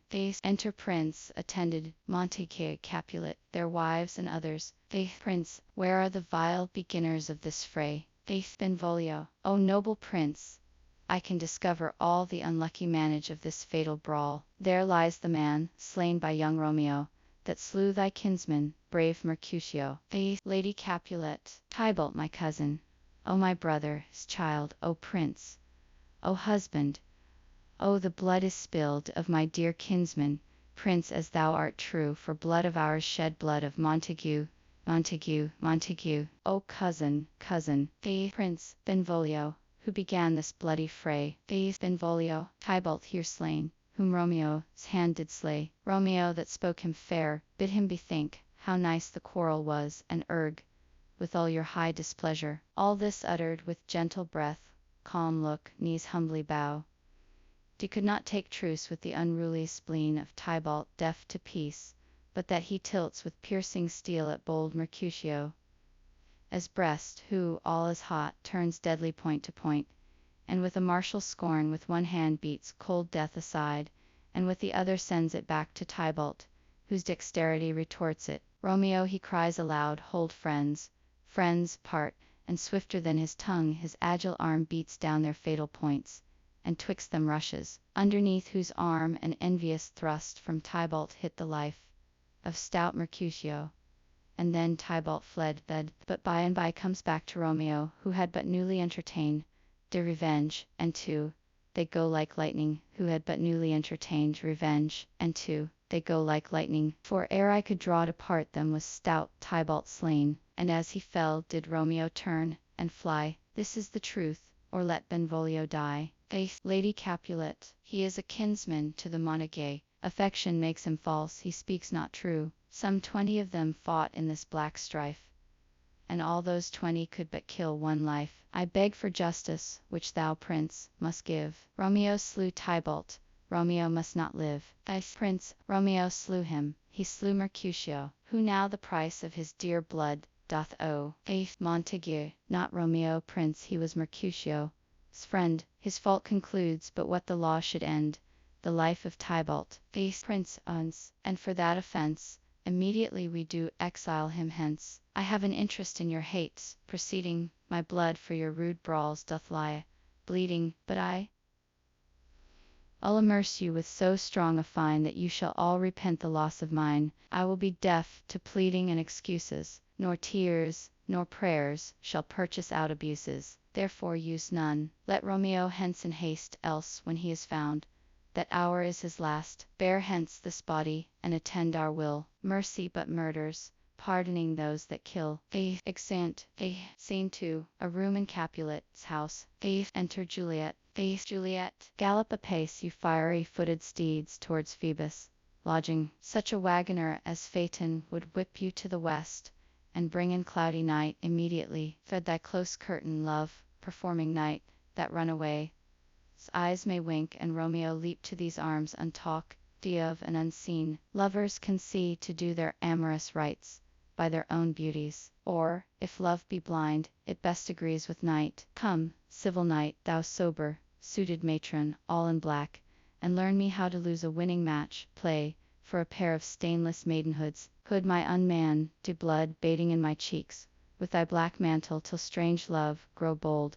Think true love acted simple modesty. Come night, come Romeo, come, thou day and night, for thou wilt lie upon the wings of night whiter than new snow upon a raven's back. Come gentle night, come loving black brow night, give me my Romeo, and when I shall die, take him and cut him out in little stars, and he will make the face of heaven so fine that all the world will be in love with night, and pay no worship to the garish sun. Oh, I have bought the mansion of a love, but not possessed it, and though I am sold, not yet enjoy. So tedious is this day, as is the night before some festival, to an impatient child that hath new robes, and may not wear them. Oh, here comes my nurse, and she brings news in every tongue that speaks, but Romeo's name speaks heavenly eloquence. Faith, enter nurse with cords. Faith, now nurse, what news? What hast thou there? The cords that Romeo bid thee fetch. Faith, nurse, the cords. Faith throws them down. Faith, Juliet, Amy, what news? Why dost thou wring thy hands? Faith, nurse, ah, well a day, he's dead, he's dead, he's dead, he's dead. We are undone, lady, we are undone. Alack the day, he's gone, he's killed, he's dead. Faith, Juliet, can heaven be so envious? Faith, nurse, Romeo can, though heaven cannot. O Romeo, Romeo, whoever would have thought it? Romeo, Juliet, what devil art thou that dost torment me thus? This torture should be roar. In dismal hell hath Romeo slain himself. Say thou but a, and that bare vowel I shall poison more than the death, darting eye of cockatrice. I am not I, if there be such an eye, or those eyes shut that make the answer. A, if he be slain, say A, or if not, no. Brief sounds determine of my weal or woe. Faith, nurse, I saw the wound, I saw it with mine eyes. God save the mark, here on his manly breast, a piteous course, a bloody piteous course, pale, pale as ashes, all bedaubed in blood, all in gore, blood. I swounded at the sight. Faith, Juliet, oh break my heart, poor bankrout, break at once, to prison eyes, knee, or look on liberty, vile earth, to earth resign, and motion here, and thou and Romeo press one heavy bier. Faith, nurse, O Tybalt, Tybalt, the best friend I had, O courteous Tybalt, honest gentleman, that ever I should live to see thee dead. Faith, Juliet, what storm is this that blows so contrary? Is Romeo slaughter, and is Tybalt dead, my dearest cousin, and my dearer lord? Then dreadful trumpet, sound the general doom, for who is living, if those two are gone? Faith, nurse, Tybalt is gone, and Romeo banished. Romeo that killed him, he is banished. Faith, Juliet, O God, did Romeo's hand shed Tybalt's blood? Tybalt. Faith, nurse, it did, it did, it did. Alas the day, it did. Faith, Juliet, O serpent heart hid with a flowering face, did ever dragon keep so fair a cave? Beautiful tyrant, fiend angelical, dove, feather, de raven, wolvish, ravening lamb, despised substance of divinest show, just opposite to what thou justly seemst, a damned saint, an honorable villain. O nature, what hadst thou to do in hell when thou didst bower the spirit of a fiend in mortal paradise of such sweet flesh? When hadst to do in hell when thou didst bower the spirit of a fiend in mortal paradise of such sweet flesh? Was ever book containing such vile matter, so fairly bound? Oh, that deceit should dwell in such a gorgeous palace. Faith, nurse, there is no trust, no faith, no honesty in men, all perjure, dude, all forsworn, all naught, all dissemblers. Ah, where's my man? Give me some aqua vitae. These griefs, these woes, these sorrows make me old. Shame come to Romeo. Juliet, blister, be thy tongue for such a wish. He was not born to shame. Upon his brow shame is a sham, to sit, for 'tis a throne where honor may be crowned. Did sole monarch of the universal earth. Oh, what a beast was I to chide at him. Nurse, will you speak well of him that killed your cousin? Faith, Juliet, shall I speak ill of him that is my husband? Ah, poor my lord, what tongue shall smooth thy name, when I thy 3 hours wife have mangled it? But wherefore, villain, didst thou kill my cousin? That villain cousin would have killed my husband. Back, foolish tears, back to your native spring. Your tributary drops belong to woe, which you mistaking offer up to joy. My husband lives, that Tybalt would have slain, and Tybalt's dead, that would have slain my husband. All this is comfort, wherefore weep I then? Some word there was worser than Tybalt's death, that murder did me. I would forget it fain, but oh, it presses to my memory like damned guilty deeds to sinners. Mine's, Tybalt is dead, and Romeo banished. That one word banished, hath slain 10,000 Tybalts. Tybalt's death was woe enough, if it had ended there, or if sour woe delights in fellowship, and needly will be rank with other griefs. Why followed do not, when she said Tybalt's dead, thy father or thy mother, nay or both, which modern lamentation might have moved but with a rear word following Tybalt, as death, Romeo is banished. To speak that word is father, mother, Tybalt, Romeo, Juliet, all slain, all dead. Romeo is banished. There is no end, no limit, measure, bound, in that word. 's death. No words can that woe sound. Where is my father and my mother? Nurse. Face. Nurse, weeping and wailing over Tybalt's corse. Will you go to them? I will bring you thither. Face. Juliet. Wash they his wounds with tears. Mine shall be spent when theirs are dry for Romeo's banishment. Take up those cords, poor ropes, you are beguiled, both you and I, for Romeo is exile. He made you for a highway to my bed, but I am maid, die maiden, widowed. Come cords, come nurse, I, all to my wedding bed, and death, not Romeo, take my maidenhead. Faith. Nurse, hie to your chamber. I'll find Romeo to comfort you. I wot well where he is. Hark ye, your Romeo will be here at night. I'll to him, he is hid at Lawrence cell. Faith. Juliet, oh find him, give this ring to my true knight, and bid him come to take his last farewell. Faith. Exeunt. Scene 3. Friar Lawrence, cell. Faith. Enter Friar Lawrence. Faith. Friar Lawrence. Romeo, come forth, thou fearful man. Affliction is enamor of thy parts, and thou art wedded to calamity. Faith. Enter Romeo. Faith. Romeo, father, what news? What is the prince's doom? What sorrow craves acquaintance at my hand, that I yet know not? Faith. Friar Lawrence. Too familiar is my dear son with such sour company. I bring thee tidings of the prince. Doom. Faith. Romeo. What less than doomsday is the prince? Doom. Faith. Friar Lawrence. A gentler judgment vanish from his lips, not body as death, but body as banishment. Faith. Romeo. Ha, banishment. Be merciful, say death, for exile hath more terror in his look, much more than death. Do not say banishment. Faith. Friar Lawrence. Hence from Verona art thou banished. Be patient, for the world is broad and wide and wide. Romeo. There is no world without Verona walls, but purgatory, torture, hell itself. Hence banished is banished d from the world, and world's exile is death. Then banished is death misterm, d. Calling death banished, thou cut and smilest upon the stroke that murders me, my head off with a golden axe, and smilest upon the stroke that murders me. Faith. Friar Lawrence. O deadly sin, O rude unthankfulness, thy fault our law calls death, but the kind prince, taking thy part, hath brushed aside the law, and turned that black word death to banishment, to banishment. This is dear mercy, and thou seest it not. Faith. Romeo. 'Tis torture, and not mercy. Heaven is here where Juliet lives, and every cat and dog and little mouse, every unworthy thing, live here in heaven and may look on her.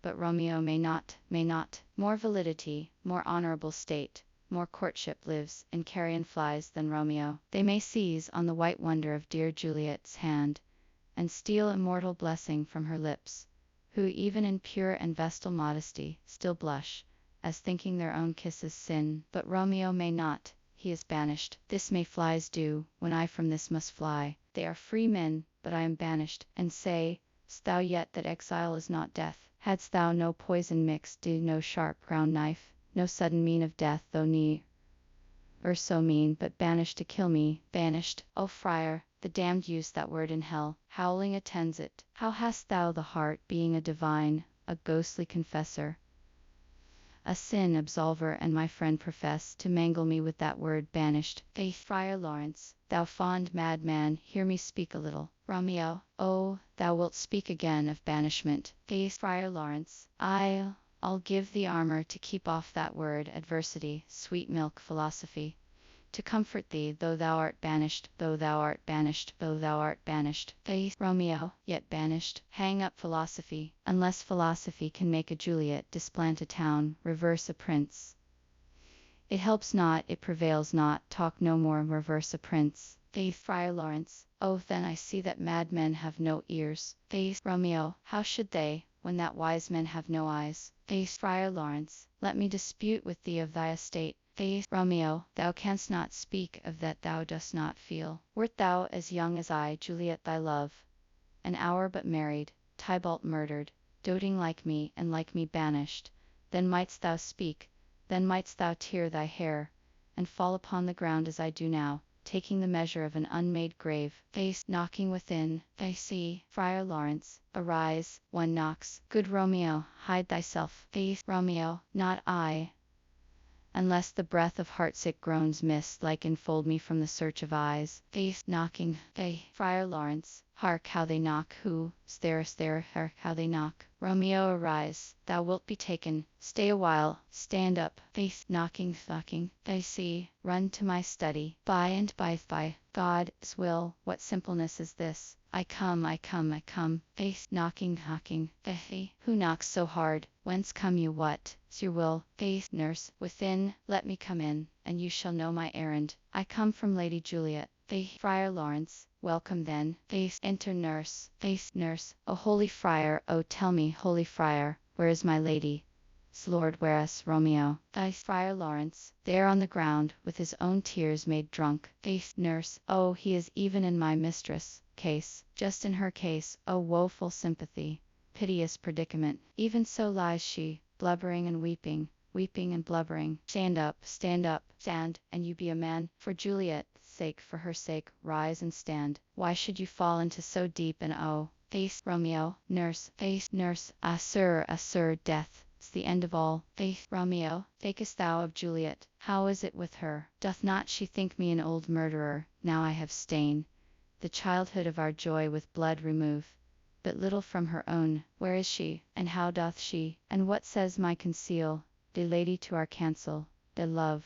Nurse, oh, she says nothing, sir, but weeps, and now falls on her bed, and then starts up, and Tybalt calls, and then on Romeo cries, and then down falls again.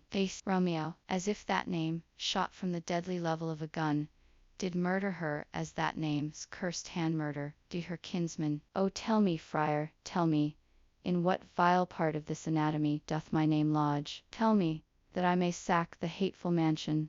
Drawing his sword. Friar Lawrence, hold thy desperate hand. Art thou a man? Thy form cries out thou art. Thy tears are womanish. Thy wild acts denote the unreasonable fury of a beast. Unseemly woman in a seeming man, an ill beseeming beast in seeming both. Thou hast amazed me. By my holy order, I thought thy disposition better temper. Hast thou slain Tybalt? Wilt thou slay thyself, and slay thy lady, that in thy life lives, by doing damned hate upon thyself? Why railst thou on thy birth, the heaven and earth? Since birth and heaven and earth, all three do meet in thee at once, which thou at once wouldst lose. Fie, thou sham!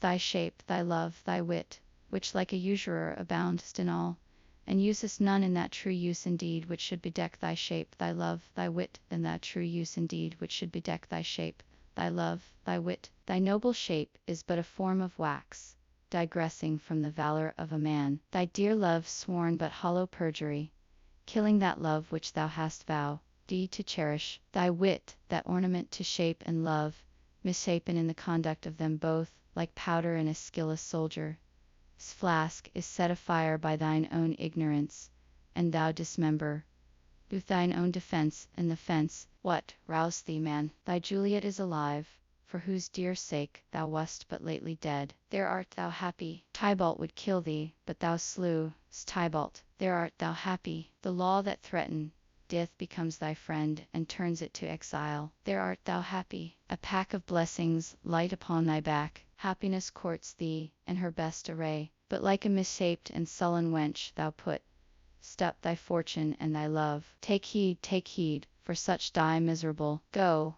get thee to thy love as was decreed, ascend her chamber, hence, and comfort her. But look thou stay not till the watch be set, for then thou canst not pass to Mantua, where thou shalt live till we can find a time to blaze your marriage, reconcile your friends, beg pardon of the prince, and call thee back with 20,000 times more joy than thou wentst forth in lamentation. Go before, nurse, commend me to thy lady, and bid her hasten all the house to bed, which heavy sorrow makes them apt unto. Romeo is coming. Nurse, O Lord, I could have stay here all the night to hear good counsel. Oh, what learning is, my lord! I'll tell my lady you will come. Romeo, do so, and bid my sweet prepare to chide.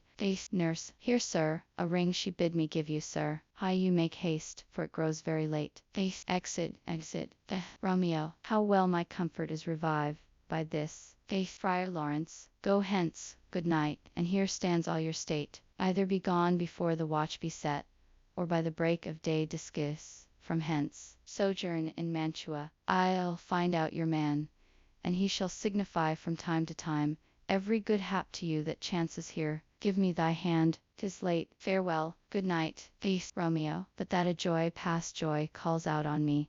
It were a grief so brief to part with thee. Farewell, faith. Exeunt. Scene 4. A room in Capulet's house. Enter Capulet, Lady Capulet, in Paris. Capulet. Things have fallen out, sir, so unluckily, that we have had no time to move our daughter. Look you, she loved her kinsman Tybalt dearly, and so did I. Well, we were born to die. 'Tis very late. She'll not come down tonight, I promise you, but for your company I would have been abed an hour ago. Paris. These times of woe afford no tune to woo. Madam, good night. Commend me to your daughter. Lady Capulet. I will, and know her mind early tomorrow. Tonight she is moved up to her heaviness. Capulet. Sir Paris, I will make a desperate tender of my child's love. I think she will be ruled in all respects by me. Nay more, I doubt it not. Wife, go you to her ere you go to bed, acquaint her here of my son Paris, love, and bid her mark you me on Wednesday next. But soft, what day is this? Paris. Monday, my lord. Capulet. Monday. Ha! Well, Wednesday is too soon. A Thursday let it be. A Thursday. Tell her she shall be married to this noble earl. Will you be ready? Do you like this haste? We'll keep no great ado, a friend or two. For hark you, Tybalt being slain so late, it may be thought we held him carelessly, being our kinsman, if we revel much. Therefore I'll have some half a dozen friends, and there an end. But what say you to Thursday? Paris. My lord, I would that Thursday were tomorrow. Capulet. Well, get you gone. A Thursday be it then. Go you to Juliet ere you go to bed. Prepare her, wife, against this wedding day. Farewell, my lord. Light to my chamber, ho! Afore me, it is so very, very late that we may call it early by and by. Good night. Exeunt. Scene 5. An open gallery to Juliet, as chamber overlooking the garden. Enter Romeo and Juliet. Juliet. Wilt thou be gone? It is not yet near day. It was the nightingale, and not the lark, that pierced the fearful hollow of thine ear. Nightly, she sings on yon pomegranate tree. Believe me, love, it was the nightingale. Romeo. It was the lark, the herald of the morn, no nightingale. Look, love, what envious streaks do lace the severing clouds in yonder east. Night's candles are burnt out, and jocund day stands tiptoe on the misty mountain tops. I must be gone and live, or stay and die. Juliet. Yond light is not daylight, I know it. It is some meteor that the sun exhales to be to thee this night a torch-bearer, and light thee on thy way to Mantua. Therefore stay yet, thou needst not to be gone. Romeo. Let me be ta'en, let me be put to death, I am content, so thou wilt have it so. I'll say yon grey is not the morning's eye, 'tis but the pale reflex of Cynthia's brow, nor that is not the lark whose notes do beat the vaulty heavens so high above our heads. I have more care to stay than will to go. Come, death, and welcome him. Juliet wills it so. How is, my soul? Let's talk. It is not day. Juliet. It is. Hie hence, be gone, away. It is the lark that sings so out of tune, straining harsh discords and unpleasing sharps. Some say, the lark makes sweet division. This doth not so, for she divideth us. Some say the lark and loathed toad change eyes. Oh, now I would they had chang de voices too, since arm from arm that voice doth us affray. Hunting thee hence with hunt us up to the day. Oh, now be gone. More light and light it grows. Romeo. More light and light, more dark and dark our woes. Enter nurse. Nurse. Madam. Juliet. Nurse. Your lady mother is coming to your chamber. The day is broke. Be wary. Look about out. Exit. Juliet. Then window. Let day in, and let life out. Romeo. Farewell. One kiss and I'll descend. Descends. Juliet. Art thou gone so? Love, lord, a husband, friend, I must hear from thee every day in the hour, for in a minute there are many days. Oh, by this count, I shall be much in years, ere I again behold my Romeo. Romeo. Farewell.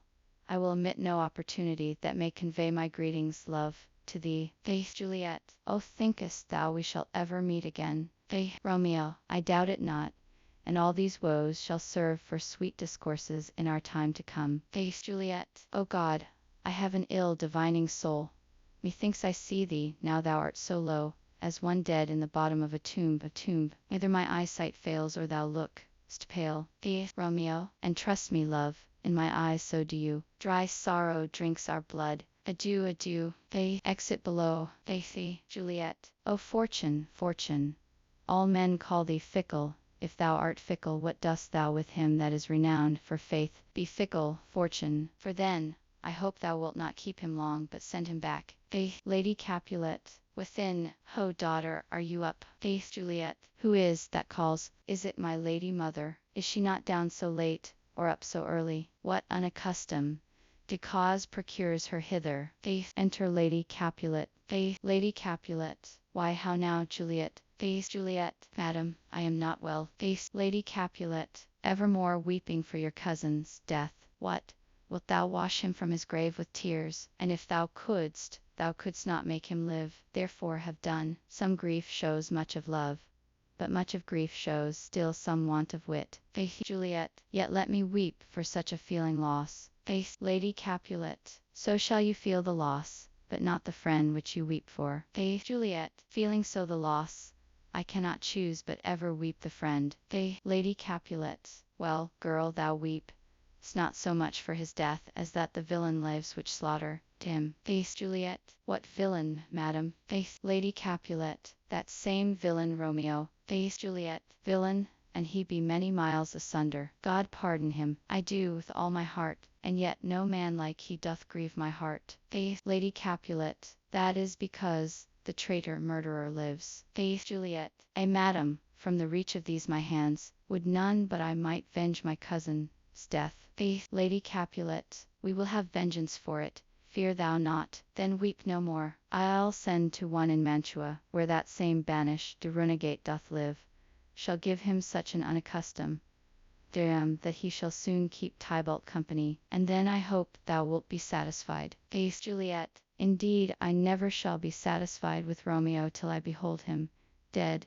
Is my poor heart so for a kinsman vex? Madam, if you could find out but a man to bear a poison, I would temper it that Romeo should upon receipt thereof soon sleep in quiet. Oh, how my heart abhors to hear him name, and cannot come to him, to wreak the love I bore my cousin upon his body that hath slaughtered him.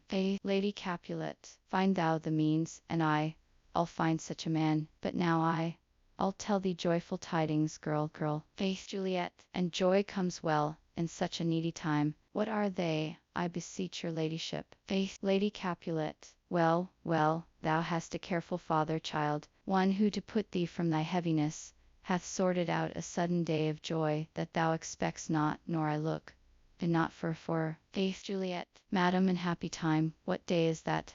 Lady Capulet. Marry, my child, early next Thursday morn, the gallant, young, and noble gentleman, the County Paris, at St. Peter, shall happily make thee there a joyful bride. At St. Peter shall happily make thee there a joyful bride. Juliet. Now by St. Peter's church, and Peter too, he shall not make me there a joyful bride. I wonder at this haste that I must wed, ere he that should be husband comes to woo. I pray you tell my lord and father, madam, I will not marry yet, and when I do, I swear it shall be Romeo, whom you know I hate, rather than Paris. These are news indeed.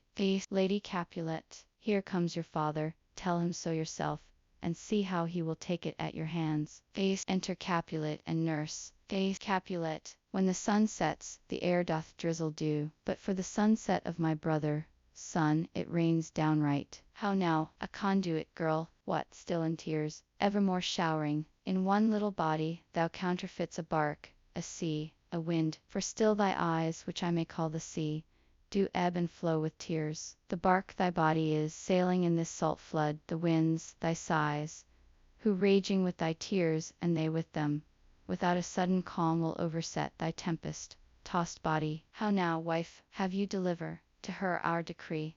Lady Capulet. Sir, but she will none. She gives you thanks. I would the fool were married to her grave. Capulet. Soft.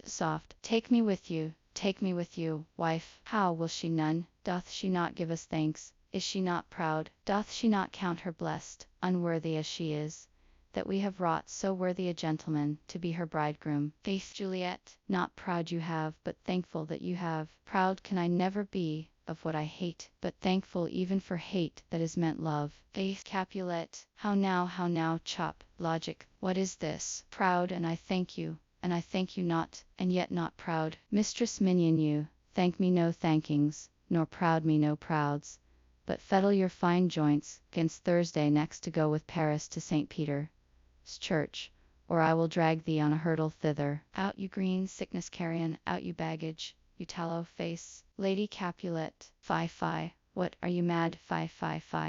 Faith, Juliet, good father, I beseech you on my knees, hear me with patience, but to speak a word. Faith, Capulet, hang the young baggage, disobedient wretch. I tell thee what, get thee to church a Thursday, or never after look me in the face. Speak not, reply not, do not answer me, my fingers itch. Wife, we scarce thought us blessed, that God had lent us but this only child, but now I see this one is one too much, and that we have a curse in having her. Out on her, Helding. Faith, nurse, God in heaven bless her. You are to blame, my lord, to rate her so. Faith, Capulet, and why? My lady Wisdom, hold your tongue, good Prudence, smatter with your gossips. Go. Faith, nurse, I speak no treason. Faith, Capulet, O God, ye good and nurse, may not one speak? Faith, Capulet, peace, you mumbling fool. Utter your gravity o'er a gossip's bowl, for here we need it not. Faith, Lady Capulet, you are too hot. Faith, Capulet, God is bread, it makes me mad. Day, night, hour, ride, time, work, play, alone in company, still my care hath been to have her match. And having now provided a gentleman of noble parentage, of fair demeisons, youthful and nobly allied, stuffed, as they say, with honourable parts proportioned, as one as thought would wish a man, and then to have a wretched puling fool, a whining mammet in her fortune, tender to answer, I'll not, I cannot, I too young, too long, I pertray you some, but, and you will not wed, I'll pardon you, graze where you will, you shall not house with me. Look to, think on, I do not use to jest. Thursday is near, lay hand on heart, advise, and you be mine. I'll give you to my friend, and you be not hang, beg, starve, die in the streets, for by my soul, I'll ne'er acknowledge thee, nor what is mine shall never do thee good. Trust to, bethink you, I'll not be forsworn. Faith, exit. Faith, Juliet, is there no pity sitting in the clouds, that sees into the bottom of my grief? O sweet my mother, cast me not away. Delay this marriage for a month, a week, or if you do not, make the bridal bed in that dim monument where Tybalt lies. Faith, Lady Capulet, talk not to me, for I'll not speak a word. Do as thou wilt, for I have done with thee. Exit.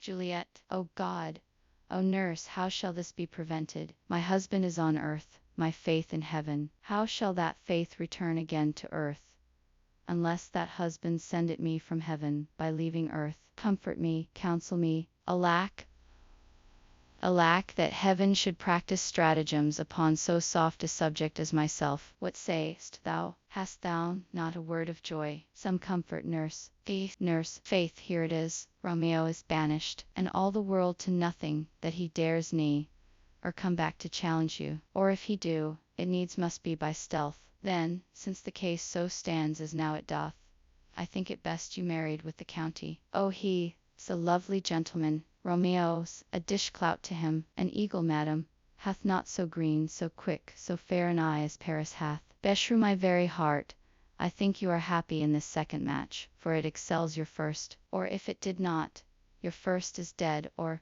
'twere as good he were, as living here and you no use of him. Faith, Juliet, speakest thou from thy heart? Faith, nurse, and from my soul too, or else beshrew them both. Faith, Juliet, amen. Faith, nurse, what? Faith, Juliet, well, thou hast comforted me marvellous much. Go in and tell my lady I am gone, having displeased my father to Lawrence cell, to make confession and to be absolved.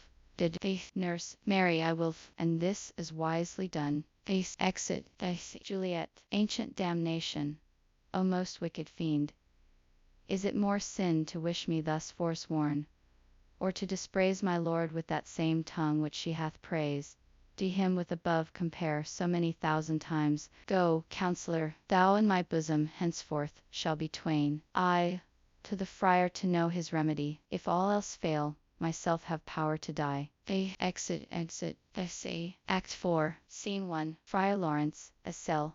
Enter Friar Lawrence in Paris. Friar Lawrence, on Thursday, sir. The time is very short. Paris, my father Capulet will have it so, and I am nothing slow to slack his haste. Friar Lawrence, you say you do not know the lady. Mind, uneven is the course. I like it not. Paris, immoderately she weeps for Tybalt's death, and therefore have I little talk of love, for Venus smiles not in a house of tears. Now, sir, her father counts it dangerous, that she do give her sorrow so much sway, and in his wisdom hastes our marriage, to stop the inundation of her tears, which, too much minded by herself alone, may be put from her by society. Now do you know the reason of this haste? Friar Lawrence, aside, I would I knew not why it should be slow. Look, sir, here comes the lady toward my cell. Enter Juliet. Paris, happily met, my lady and my wife. Juliet, that may be, sir, when I may be a wife. Paris, that may be, must be, love, on Thursday next. Juliet, what must be shall be. Friar Lawrence, that's a certain text. Paris, come you to make confession to this father. Juliet, to answer that, I should confess to you. Paris, do not deny to him that you love me. Juliet, I will confess to you that I love him. Paris, so will ye, I am sure, that you love me. Juliet, if I do so, it will be of more price, being spoke behind your back than to your face. Paris, poor soul, thy face is much abus with tears. Juliet, the tears have got small victory by that, for it was bad enough before there's spite. Paris, thou wrong stit more than tears with that report. Juliet, that is no slander, sir, which is a truth, and what I spake it to my face. Paris, thy face is mine, and thou hast slander, dit. Juliet, it may be so, for it is not mine own. Are you at leisure, holy father, now, or shall I come to you at evening mass? Friar Lawrence, my leisure serves me. Pensive daughter, now, my lord, we must entreat the time alone. Paris, God shield I should disturb devotion. Juliet, on Thursday early will I rouse ye. Till then, adieu, and keep this holy kiss. Exit. Juliet, oh, shut the door, and when thou hast done so, come weep with me past hope, past cure, past help. Friar Lawrence, oh Juliet, I already know thy grief. It strains me past the compass of my wits. I hear thou must, and nothing may prorogue it, on Thursday next be married to this county. Juliet, tell me not, friar, that thou hear'st of this, unless thou tell me how I may prevent it. If in thy wisdom thou canst give no help, do thou but call my resolution wise, and with this knife I'll help it presently. God joined my heart and Romeo, thou our hands, and ere this hand by thee to Romeo's sealed D, shall be the label to another deed, or my true heart with treacherous revolt turn to another, this shall slay them both. With treacherous revolt turn to another, this shall slay them both. Therefore, out of thy long experience, time, give me some present counsel, or behold, twixt my extremes and me this bloody knife shall play the empire, arbitrating that which the commission of thy years and art could to no issue of true honor bring that which the commission of thy years and art could to no issue of true honor bring. Be not so long to speak. I long to die. If what thou speak not of remedy. Friar Lawrence, hold, daughter, I do spy a kind of hope, which craves as desperate an execution, as that is desperate which we would prevent, if, rather than to marry County Paris, thou hast the strength of will to slay thyself. Then is it likely thou wilt undertake a thing like death, to chide away this shame that copst with death himself to scape from it. And if thou darst, I'll give thee remedy. Juliet, oh, bid me leap, rather than marry Paris, from off the battlements of yonder tower, or walk in thievish ways, or bid me lurk where serpents are, or walk in thievish ways, or bid me lurk where serpents are, chain me with roaring bears, or hide me nightly in a charnel house, or cover quite with dead men, rattling bones with reeky shanks and yellow chapless skulls, or bid me go into a new made grave, and hide me with a dead man in his shroud. Things that, to hear them told, have made me tremble. And I will do it without fear or doubt, to live an unstained do wife to my sweet love. Friar Lawrence, hold then, go home, be merry, give consent to marry Paris. Wednesday is tomorrow. Tomorrow night look that thou lie alone. Let not thy nurse lie with thee in thy chamber. Take thou this phial, being then in bed, and this distilled liquor drink thou off, when presently through all thy veins shall run a cold and drowsy humour. For no pulse shall keep his native progress, but surcease. No warmth, no breath shall testify thou livest.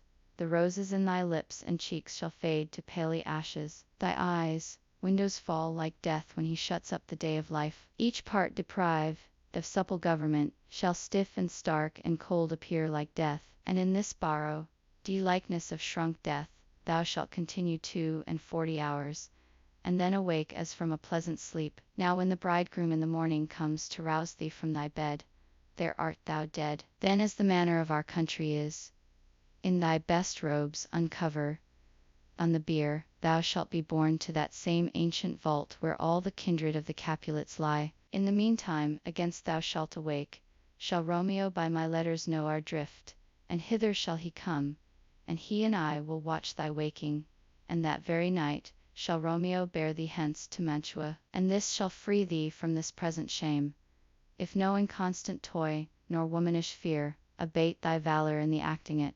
Juliet, give me, oh tell not me of fear. Friar Lawrence, hold, get you gone, be strong and prosperous in this resolve. I'll send a friar with speed to Mantua, with my letters to thy lord. Juliet, love, give me strength, and strength shall help afford. Farewell, dear father. Exeunt. Scene 2. Hall in Capulet's house. Enter Capulet, Lady Capulet, nurse and servants. Capulet, so many guests invite as here are writ. Exit first servant. Sirrah, go hire me 20 cunning cooks. Second servant, you shall have none ill, sir, for I'll try if they can lick their fingers. Capulet, how canst thou try them so? Second servant, marry, sir, 'tis an ill cook that cannot lick his own fingers, sir. Therefore, he that cannot lick his fingers goes not with me. Capulet, go, begone. Exit second servant. We shall be much unfurnished for this time. What, is my daughter gone to Friar Lawrence? Nurse, forsooth. Capulet, well, he may chance to do some good on her. A peevish self-will, de harlotry it is. Enter Juliet. Nurse, see where she comes from shrift with merry look. Capulet, how now, my headstrong, where have you been gadding? Juliet, where I have learnt me to repent the sin of disobedient opposition to you and your behests, and am enjoined thee by holy Lawrence to fall prostrate here, to beg your pardon. Pardon, I beseech you. Henceforward I am ever ruled by you. Capulet, send for the county, go tell him of this. I'll have this knot knit up tomorrow morning. Juliet, I met the youthful lord at Lawrence cell, and gave him what becomed love I might not stepping or the bounds of modesty. Capulet, why I am glad on't. This is well. Stand up. This is as should be. Let me see the county. Mary, go, I say, and fetch him hither. Now, afore God, this reverend holy friar, all our whole city is much bound to him. Juliet, nurse, will you go with me into my closet, to help me sort such needful ornaments as you think fit to furnish me tomorrow? Lady Capulet, no, not till Thursday. There is time enough. Capulet, go, nurse, go with her. We all to church tomorrow. Exeunt Juliet and nurse. Lady Capulet, we shall be short in our provision. 'Tis now near night. Capulet, push, I will stir about, and all things shall be well, I warrant thee, wife. Go thou to Juliet, help to deck up her. I'll not to bed tonight, let me alone. I'll play the housewife for this once. What ho, they are all fortheth. Well, I will walk myself to County Paris, to prepare him up against tomorrow. My heart is wondrous light since this same wayward girl is so reclaimed. Dad. Exeunt. Scene 3. Juliet's chamber. Enter Juliet and nurse. Juliet. Those attires are best, but gentle nurse, I pray thee leave me to myself tonight, for I have need of many orisons to move the heavens to smile upon my state, which well thou know. 'Stis cross and full of sin. Enter Lady Capulet. Lady Capulet. What, are you busy, ho? Need you my help? Juliet. No, madam, we have coal. Do such necessaries as are behooful for our state tomorrow. So please you, let me now be left alone, and let the nurse this night sit up with you, for I am sure you have your hands full all in this so sudden business. Lady Capulet. Good night. Get thee to bed and rest, for thou hast need. Exeunt Lady Capulet and nurse. Juliet. Farewell. God knows when we shall meet again. I have a faint cold fear thrills through my veins, that almost freezes up the heat of life. I'll call them back again to comfort me. Nurse, what should she do here? My dismal scene I needs must act alone. Come, Vile, what if this mixture do not work at all? Shall I be married, then, tomorrow morning? No, no, this shall forbid it. Lie thou there. Laying down her dagger. What if it be a poison which the friar subtly hath minister, to have me dead? Lest in this marriage he should be dishonor, because he married me before to Romeo. I fear it is, and yet methinks it should not, for he hath still been tried a holy man. How if, when I am laid into the tomb, I wake before the time that Romeo come to redeem me? There is a fearful point. Shall I not then be stifled in the vault, to whose foul mouth no healthsome air breathes in, and there die strangled ere my Romeo comes, a fear my Romeo comes? Or, if I live, is it not very like the horrible conceit of death and night, together with the terror of the place, as in a vault, an ancient receptacle, where for this many hundred years the bones of all my buried ancestors are packed, where bloody Tybalt, yet but green in earth, lies festering in his shroud, green in earth, lies festering in his shroud, in his shroud, where, as they say, at some hours in the night spirits resort. Alack, alack, is it not like that I, so early waking, what with loathsome smells and shrieks like mandrakes torn out of the earth, that living mortals hearing them, run mad, mad? Oh, if I wake, shall I not be distraught, environed with all these hideous fears, and madly play with my forefathers' joints, and pluck the mangled Tybalt from his shroud, and in this rage with some great kinsman's bone, as with a club, dash out my desperate brains? Oh, look! Methinks I see my cousin's ghost seeking out Romeo that did spit his body upon a rapier's point. Stay, Tybalt, stay. Romeo, Romeo, Romeo, here's drink. I drink to thee. Throws herself on the bed. Scene 4. Hall in Capulet's house. Enter Lady Capulet and nurse. Lady Capulet. Hold, take these keys and fetch more spices. Nurse. Nurse. They call for dates and quinces in the pastry. Enter Capulet. Capulet. Come, stir, stir, stir. The second cock hath crow. The curfew bell hath rung. 'Tis 3 o'clock. Look to the back. Demeets, good Angelica, spare not for cost. Nurse. Go, you cot queen, go, get you to bed. Faith, you, I'll be sick tomorrow for this night's watching. Capulet. No, not a whit. What? I have watched, dear, now all night for lesser cause, and ne'er been sick. Lady Capulet. You have been a mouse hunt in your time, but I will watch you from such watching now. Exeunt Lady Capulet and nurse. Capulet. A jealous hood, a jealous hood. Enter servants, with spits, logs, and baskets. Now, fellow, what's there? First servant. Things for the cook, sir, but I know not what. Capulet. Make haste, make haste. Exit first servant. Sirrah, fetch drier logs. Call Peter, he will show thee where they are. Second servant. I have a head, sir, that will find out logs, and never trouble Peter for the matter. Exit, exit. Capulet. Mass and well said. A merry whoreson. Ha, thou shalt be loggerhead. Good faith, this day the county will be here with music straight, for so he said he would. I hear him near. Play music. Nurse, wife. What, ho, what, nurse, I say. Re-enter nurse. Go waken Juliet. Go and trim her up. I'll go and chat with Paris. Hi, make haste, make haste. The bridegroom, he is come already. Make haste, I say. Exeunt. Scene 5. Juliet's chamber. Juliet on the bed. Enter nurse. Nurse. Mistress. What mistress? Juliet. Fast, I warrant her. She. What mistress? Juliet. Fast, I warrant her. She. Why, lamb, why, lady, fie, you slug a bed. Why, love, I say. Madam, sweetheart, why, bride.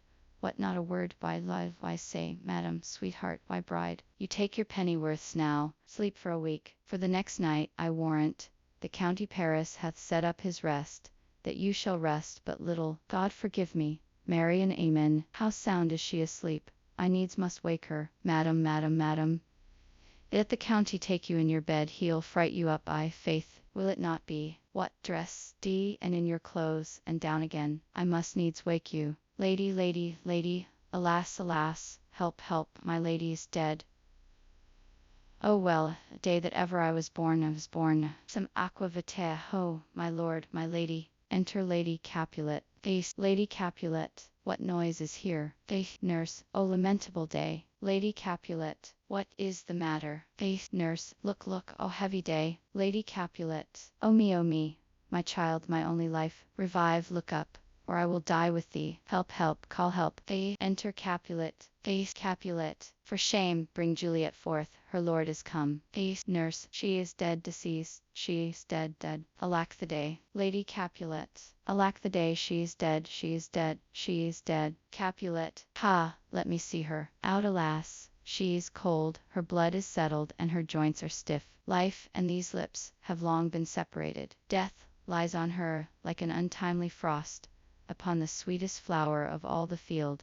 Nurse, O lamentable day. Lady Capulet, O woeful time. Capulet, death, that hath ta'en her hence to make me wail, ties up my tongue and will not let me speak. Enter Friar Lawrence and Paris with musicians. Friar Lawrence, come, is the bride ready to go to church? Capulet, ready to go, but never to return. O son, the night before thy wedding day, hath death lain with thy bride, there she lies, flower as she was, deflowered by him. Death is my son-in-law, death is my heir, my daughter he hath wedded. I will die, and leave him all, life living, all is death. Paris, have I thought long to see this morning, as face, and doth it give me such a sight as this? Lady Capulet, curs, the unhappy, wretched, hateful day, most miserable hour that or time saw in lasting labor of his pilgrimage. But one poor and loving child, but one thing to rejoice and solace in, and cruel death hath catched it from my sight.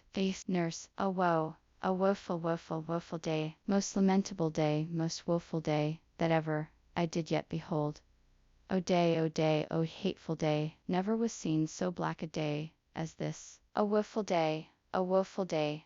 Paris, Beguile, divorced, wronged, spited, slain, most detestable death, by thee Beguile, by cruel thee quite overthrown. O love, O life, not life but love and death. Capulet, distressed, hated martyr, get killed, uncomfortable time, why cam'st thou now to murder our solemnity? O child, my soul and not my child, dead art thou. Alack, my child is dead, and with my child my joys are buried. Friar Lawrence, peace, ho, for shame, confusion, secure lives not in these confusions. Heaven and yourself had part in this fair maid, now heaven hath all, and all the better is it for the maid. Your part in her you could not keep from death, but heaven keeps his part in eternal life. The most you sought was her promotion, for 'twas your heaven she should be advanc, and weep ye now seeing she is advanc, above the clouds as high as heaven itself. Oh, in this love, you love your child so ill that you run mad, seeing that she is well. She's not well married that lives married long, but she's best married that dies married young. Dry up your tears and stick your rosemary on this fair corse, and as the custom is, and in her best array bear her to church. For though fond nature bids us all lament, yet nature, as tears are reason, is merriment. Capulet, all things that we ordained festival turn from their office to black funeral, our instruments to melancholy bells, our wedding cheer to a sad burial feast, our solemn hymns to sullen dirges change, our bridal flowers serve for a buried corse, and all things change them to the contrary. Friar Lawrence, sir, go you in, and madam, go with him, and go, Sir Paris, everyone prepare to follow this fair corse unto her grave. The heavens do lower upon you for some ill, move them no more by crossing their high will. Exeunt Capulet, Lady Capulet, Paris, and Friar. First Musician, faith, we may put up our pipes and be gone. Nurse, honest good fellows, ah, put up, for well you know this is a pitiful case. First musician. By my troth, the case may be amended. Exit nursers. Enter Peter. Peter. Musicians, oh musicians, heart as ease. Heart as ease. Oh, and you will have me live, play heart's ease. First musician. Why heart's as ease? Peter. Oh musicians, because my heart itself plays. My heart is full. Oh, play me some merry dump to comfort me. First musician. Not a dump 'tis no time to play now. Peter. You will not then. First musician. No. Peter. I will then give it you soundly. First musician. What will you give us? Peter. No money on my faith, but the gleek. I will give you the minstrel. First musician. Then will I give you the serving creature. Peter. Then will I lay the serving creature dagger on your pate. I will carry no crotchets. I'll re you. I'll fay you. Do you note me? First musician. And you re us and fay us. You note us. Second musician. Pray you put up your dagger, and put out your wit. Peter. Then have at you, my wit. I will beat you with an iron wit, and put up my iron dagger. Answer me like men, when griping griefs the heart doth wound, and doleful dumps the mind oppress. Then music with her silver sound. Why silver sound? Why, music with her silver sound. What say you, Simon Catling? First musician. Marry, sir, because silver hath a sweet sound. Peter. Prates. What say you, Hugh Rebeck? Second musician. I say, silver sound, because musicians sound for silver. Peter. Prates too. What say you, James Soundpost? Third musician. Faith, I know not what to say. Peter. Oh, I cry you mercy, you are the singer. I will say for you, it is music with her silver sound, because musicians have no gold for sounding. Then music with her silver sound, with speedy help doth lend redress. Exit. First musician. What a pestilent knave is this same. Second musician. Hang him, Jack. Come, we all in here, tarry for the mourners, and stay dinner. Exeunt. Acts 5, Scene 1, Mantua, a street. Enter Romeo. Romeo. If I may trust the flattering eye of sleep, my dreams presage some joyful news at hand. My bosom's Lord sits lightly in his throne, and all this day an unaccustomed spirit lifts me above the ground with cheerful thoughts. I dreamt my lady came and found me dead. Strange dream, that gives a dead man leave to think, and breath. Did such life with kisses in my lips that I revived, and was an emperor, when was an emperor. Ah me, how sweet is love itself possess, when but love. Shadows are so rich in joy. Enter Balthasar. News from Verona. How now, Balthasar? Dost thou not bring me letters from the friar? How doth my lady? Is my father well? How fares my Juliet? That I ask again, for nothing can be ill, if she be well. Balthasar. Then she is well, and nothing can be ill. Her body sleeps in Capel's monument, and her immortal part with angels lives. I saw her laid low in her kindred's vault, and presently took post to tell it you. Oh, pardon me for bringing these ill news, since you did leave it for my office, sir.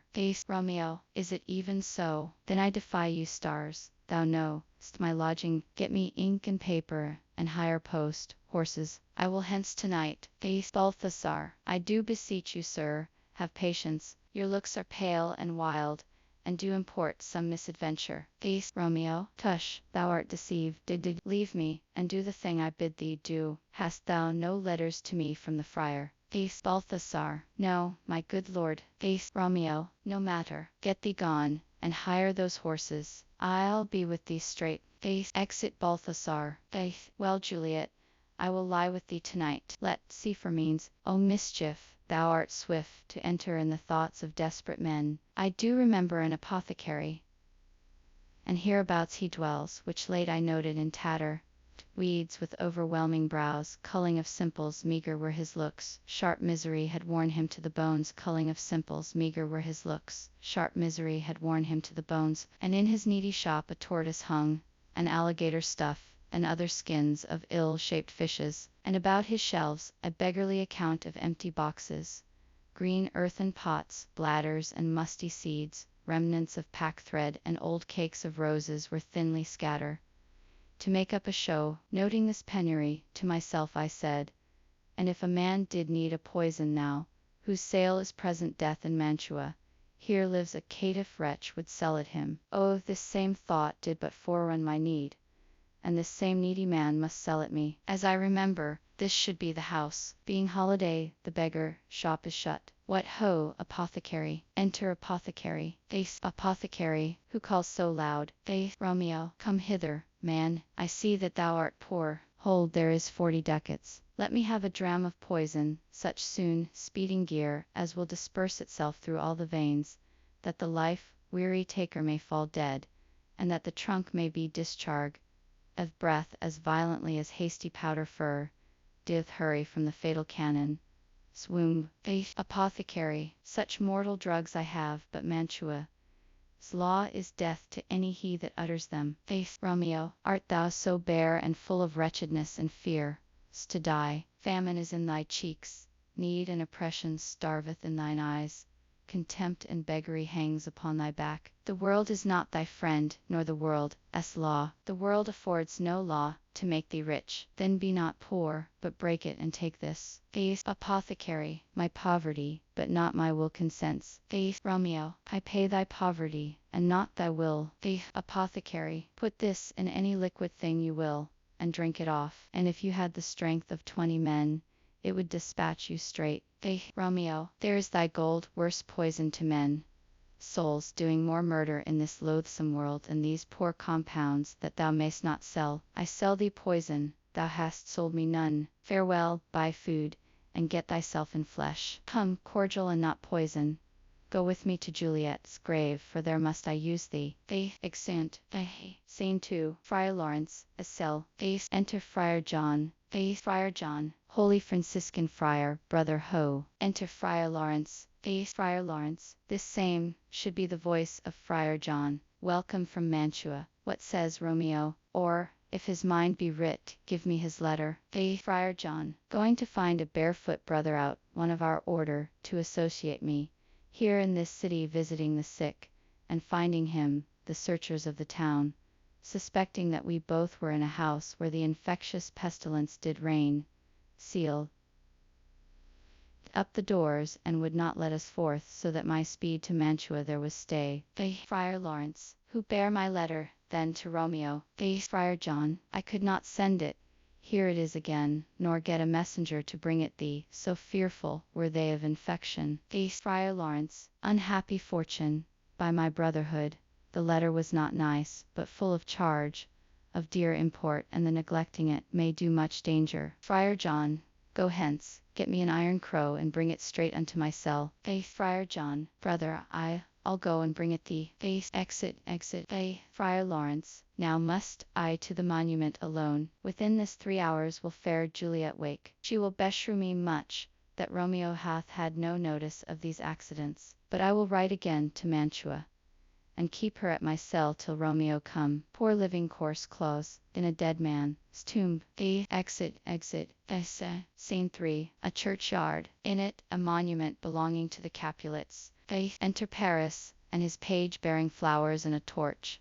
Paris, give me thy torch, boy, hence and stand aloof, yet put it out, for I would not be seen. Under yon yew tree, lay thee all along, holding thy ear close to the hollow ground, so shall no foot upon the churchyard tread, being loose unfirm with digging up of graves, but thou shalt hear it. Whistle then to me, as signal that thou hear something approach. Give me those flowers, do as I bid thee, go. Page, aside, I am almost afraid to stand alone here, in the churchyard, yet I will adventure. Retires. Paris, sweet flower, with flowers thy bridal bed I strew. O woe, thy canopy is dust and stones, which with sweet water nightly I will do, or wanting that with tears distill thee by moans. The obsequies that I for thee will keep, nightly shall be to strew thy grave and weep. The page whistles. The boy gives warning something doth approach. What cursed foot wanders this way tonight, to cross my obsequies and true love, as right? What with a torch, muffle me night awhile. Retires. Enter Romeo and Balthasar with a torch, mattock. See. Romeo, give me that mattock, and the wrenching iron. Hold, take this letter. Early in the morning, see thou deliver it to my lord and father. Give me the light. Upon thy life I charge thee, what or thou hearest or seest, stand all aloof, and do not interrupt me in my course. Why I descend into this bed of death is partly to behold my lady's face, but chiefly to take thence from her dead finger a precious ring, a ring that I must use in dear employment. In finger, a precious ring, a ring that I must use in dear employment into this bed of death. Therefore hence, begone. But if thou jealous dost return to pry in what I further shall intend to do, by heaven I will tear thee joint by joint, and strew this hungry churchyard with thy limbs. Time and my intents are savage, wild, more fierce and more inexorable far than empty tigers or the roaring sea. Balthasar, I will be gone, sir, and not trouble you. Romeo, so shalt thou show me friendship. Take thou that. Live, and be prosperous, and farewell, good fellow. Balthasar, for all the same I'll hide me hereabout. His looks I fear, and his intents I doubt. Retires. Romeo, thou detestable maw, thou womb of death, gorg, with the dearest morsel of the earth. Thus I enforce thy rotten jaws to open, breaking open the door of the monument. And in despite I'll cram thee with more food. Paris, this is that banish de haughty Montague murder de my love as cousin, with which grief it is supposed the fair creature died, and here is come to do some villainous shame to the dead bodies. I will apprehend him. Advances. Say, stop thy unhallowed toil, vile Montague. Can vengeance be pursue the further than death? Condemned villain, I do apprehend thee. Obey and go with me, for thou must die. Romeo, I must indeed, and therefore came I hither. Good gentle youth, tempt not a desperate man. Fly hence and leave me. Think upon these gone, let them affright thee. I beseech thee, youth, put not another sin upon my head, by urging me to fury. O begone! By heaven I love thee better than myself, for I come hither armed against myself. Stay not, begone, live, and hereafter say, a madman's mercy bid thee run away. Paris, I do defy thy conjuration, and apprehend thee for a felon here. Romeo, wilt thou provoke me? Then have at thee, boy. They fight, I see. Page, O Lord, they fight. I will go call the watch. Exit. Paris, oh, I am slain. Falls. If thou be merciful, open the tomb, lay me with Juliet. Dies. Romeo, in faith I will. Let me peruse this face. Mercutio's kinsman, noble county Paris. What said my man when my betossed soul did not attend him as we rode? I think he told me Paris should have married Juliet. Said he not so? Or did I dream it so? Or am I mad, hearing him talk of Juliet, to think it was so? Oh, give me thy hand, one writ with me in sour misfortune. I'll bury thee in a triumphant grave. A grave? Oh no, a lantern slot. Red youth, for here lies Juliet, and her beauty makes this vault a feasting presence full of light. Death, lie thou there by a dead man inter. Laying Paris in the monument.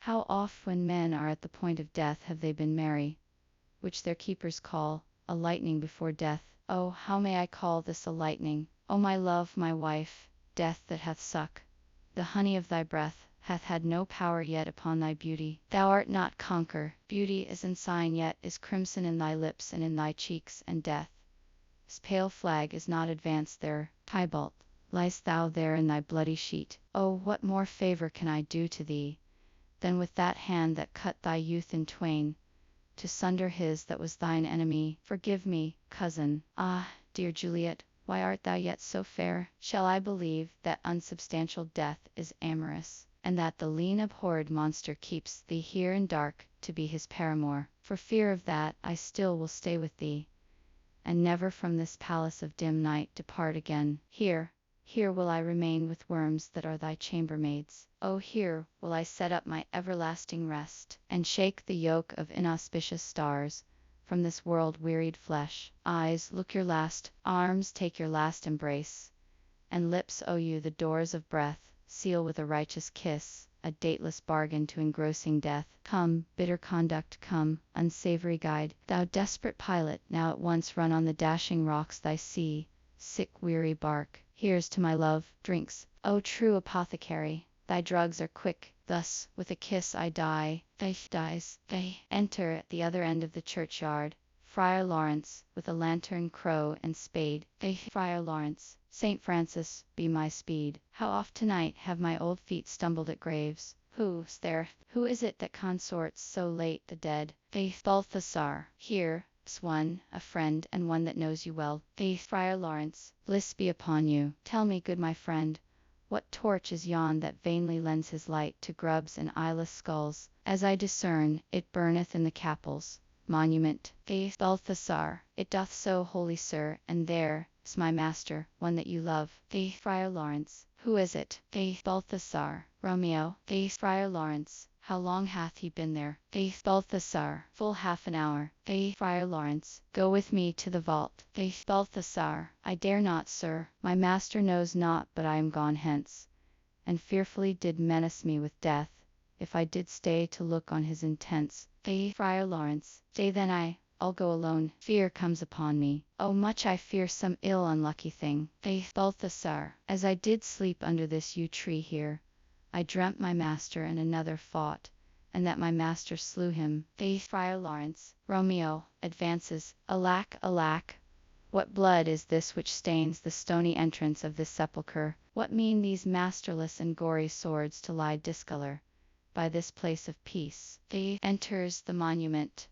Romeo. O pale! Who else? Who else? What, Paris too, and steeped in blood? Ah, what an unkind hour is guilty of this lamentable chance! The lady stirs. Juliet wakes and stirs.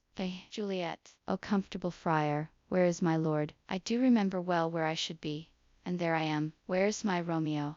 Noise within. Friar Lawrence. I hear some noise. Lady, come from that nest of death, contagion, and unnatural sleep. A greater power than we can contradict hath thwarted our intents. Come, come away. Thy husband in thy bosom there lies dead, and Paris too. Come. I'll dispose of thee among a sisterhood of holy nuns. Stay not to question, for the watch is coming. Come, go, good Juliet. I dare no longer stay. Juliet. Go, get thee hence, for I will not away. Exit Friar Lawrence. What's here? A cup closed in my true love's hand. Poison, I see, hath been his timeless end. O churl, drink all, and left no friendly drop to help me after. I will kiss thy lips. Haply some poison yet doth hang on them, to make me die with a restorative. Kisses him. See, thy lips are warm. First watch. Within. Lead, boy, which way? Juliet. Noise. Then I'll be brief. O happy dagger. Snatching Romeo. Stagger. This is thy sheath. Stabs herself. There rest and let me die. Falls on Romeo, his body, and dies. Enter watch with the page of Paris. Page. This is the place, there where the torch doth burn. First watch. The ground is bloody. Search about the churchyard. Go, some of you who or you find attach. Exeunt some of the watch. Say, pitiful sight! Here lies the county slain, and Juliet bleeding, warm and newly dead. Who here hath lain this 2 days buried, and Juliet bleeding? Go tell the prince. Run to the Capulets. Raise up the Monegays. Some others search. Exeunt others of the watch. We see the ground whereon these woes do lie, but the true ground of all these piteous woes we cannot without circumstance descry. Re-enter some of the watch with Balthasar. Second watch. Here, as Romeo's man, we found him in the churchyard. First watch. Hold him in safety till the prince come hither. Re-enter others of the watch with Friar Lawrence. Third watch. Here's a friar that trembles, sighs, and weeps. We took this mattock and this spade from him, as he was coming from this churchyard side. First watch. A great suspicion. Stay the friar too. Enter the prince and attendants. Prince, what misadventure is so early up, that calls our person from our mourning as rest? Enter Capulet, Lady Capulet, and others. Capulet. What should it be that they so shriek abroad? Lady Capulet. Oh, the people in the street cry Romeo, some Juliet, and some Paris, and all run with open outcry toward our monument. Prince, what fear is this which startles in our ears? First watch. Sovereign, here lies the county Paris slain, and Romeo dead, and Juliet dead before warm and new kill. They, Prince, search, seek, and know how this foul murder comes. They, first watch, here is a friar and slaughter. D. Romeo's man with instruments upon them fit to open these dead men as tombs. They, Capulet, O heaven! O wife, look how our daughter bleeds. This dagger hath missed a end, for lo, his house is empty on the back of Montague, and it miss, sheathed in my daughter's bosom. They, Lady Capulet, O me! This sight of death is as a bell that warns my old age to a sepulchre. They, enter Montague and others. They, Prince, come Montague, for thou art early up, to see thy son and heir more early down. They, Montague, alas, my liege, my wife is dead tonight. Grief of my son, the exile hath stopped her breath. What further woe conspires against mine age? They, Prince, look, and thou shalt see. They, Montague, O thou untaught! What manners is in this, to press before thy father to a grave? They, Prince, seal up the mouth of outrage for a while, till we can clear these ambiguities, and know their spring, their head, their true descent, and then will I be general of your woes, and lead you even to death. Meantime forbear, and let mischance be slave to patience. Bring forth the parties of suspicion. They, Friar Lawrence, I am the greatest, able to do least, yet most suspected, as the time and place doth make against me, of this direful murder. And here I stand, both to impeach and purge, myself condemned and myself excus. They, Prince, then say at once what thou dost know in this. They, Friar Lawrence, I will be brief, for my short date of breath is not so long as is a tedious tale. Romeo there dead was husband to that Juliet, and she there dead, that Romeo's faithful wife. I married them, and their stole and marriage day was Tybalt, this doomsday, whose untimely death banished the new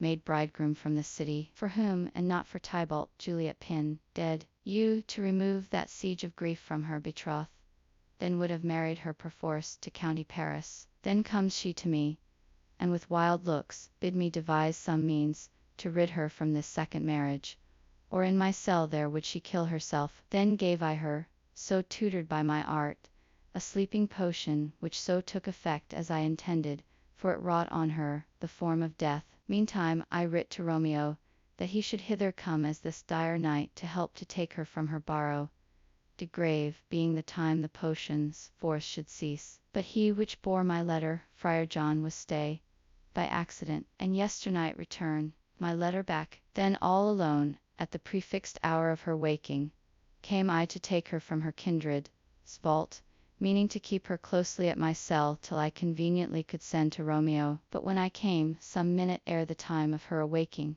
here untimely lay the noble Paris and true Romeo dead. She wakes, and I entreated her come forth and bear this work of heaven with patience. But then a noise did scare me from the tomb, and she, too desperate, would not go with me, but as it seems did violence on herself. All this I know, and to the marriage her nurse is privy, and if aught in this miscarried by my fault, let my old life be sacrific, some hour before his time, unto the rigor of severest law. They, Prince, we still have known thee for a holy man. Where, as Romeo, this man, what can he say to this? They, Balthasar, I brought my master news of Juliet's death, and then in post he came from Mantua to this same place, to this same monument. This letter he early bid me give his father, and threatened me with death, going in the vault, if I departed not and left him there. Faith, Prince, give me the letter, I will look on it. Where is the county, as page that raised the watch? Sirrah, what made your master in this place? Faith, page, he came with flowers to strew his lady, as grave, and bid me stand aloof, and so I did. Anon comes one with light to ope the tomb, and by my master drew on him, and then I ran away to call the watch. Prince, this letter doth make good the friar's words, their course of love, the tidings of her death. And here he writes that he did buy a poison of a poor apothecary, and therewithal came to this vault to die, and lie with Juliet. Juliet, where be these enemies? Capulet, Montague, see what a scourge is laid upon your hate, that heaven finds means to kill your joys with love. And I, for winking at your discords too, have lost a brace of kinsmen. All are punished. Capulet, O brother Montague, give me thy hand. This is my daughter, this jointure, for no more can I demand. Montague, but I can give thee more, for I will raise her statue in pure gold, that whiles Verona by that name is known, there shall no figure at such rate be set, as that of true and faithful Juliet. Capulet, as rich shall Romeo by his lady. Poor sacrifices of our enmity. Prince, a glooming peace this morning with it brings. The sun, for sorrow, will not show his head. Go hence, to have more talk of these sad things. Some shall be pardoned, and some punished, for never was a story of more woe than this of Juliet and her Romeo.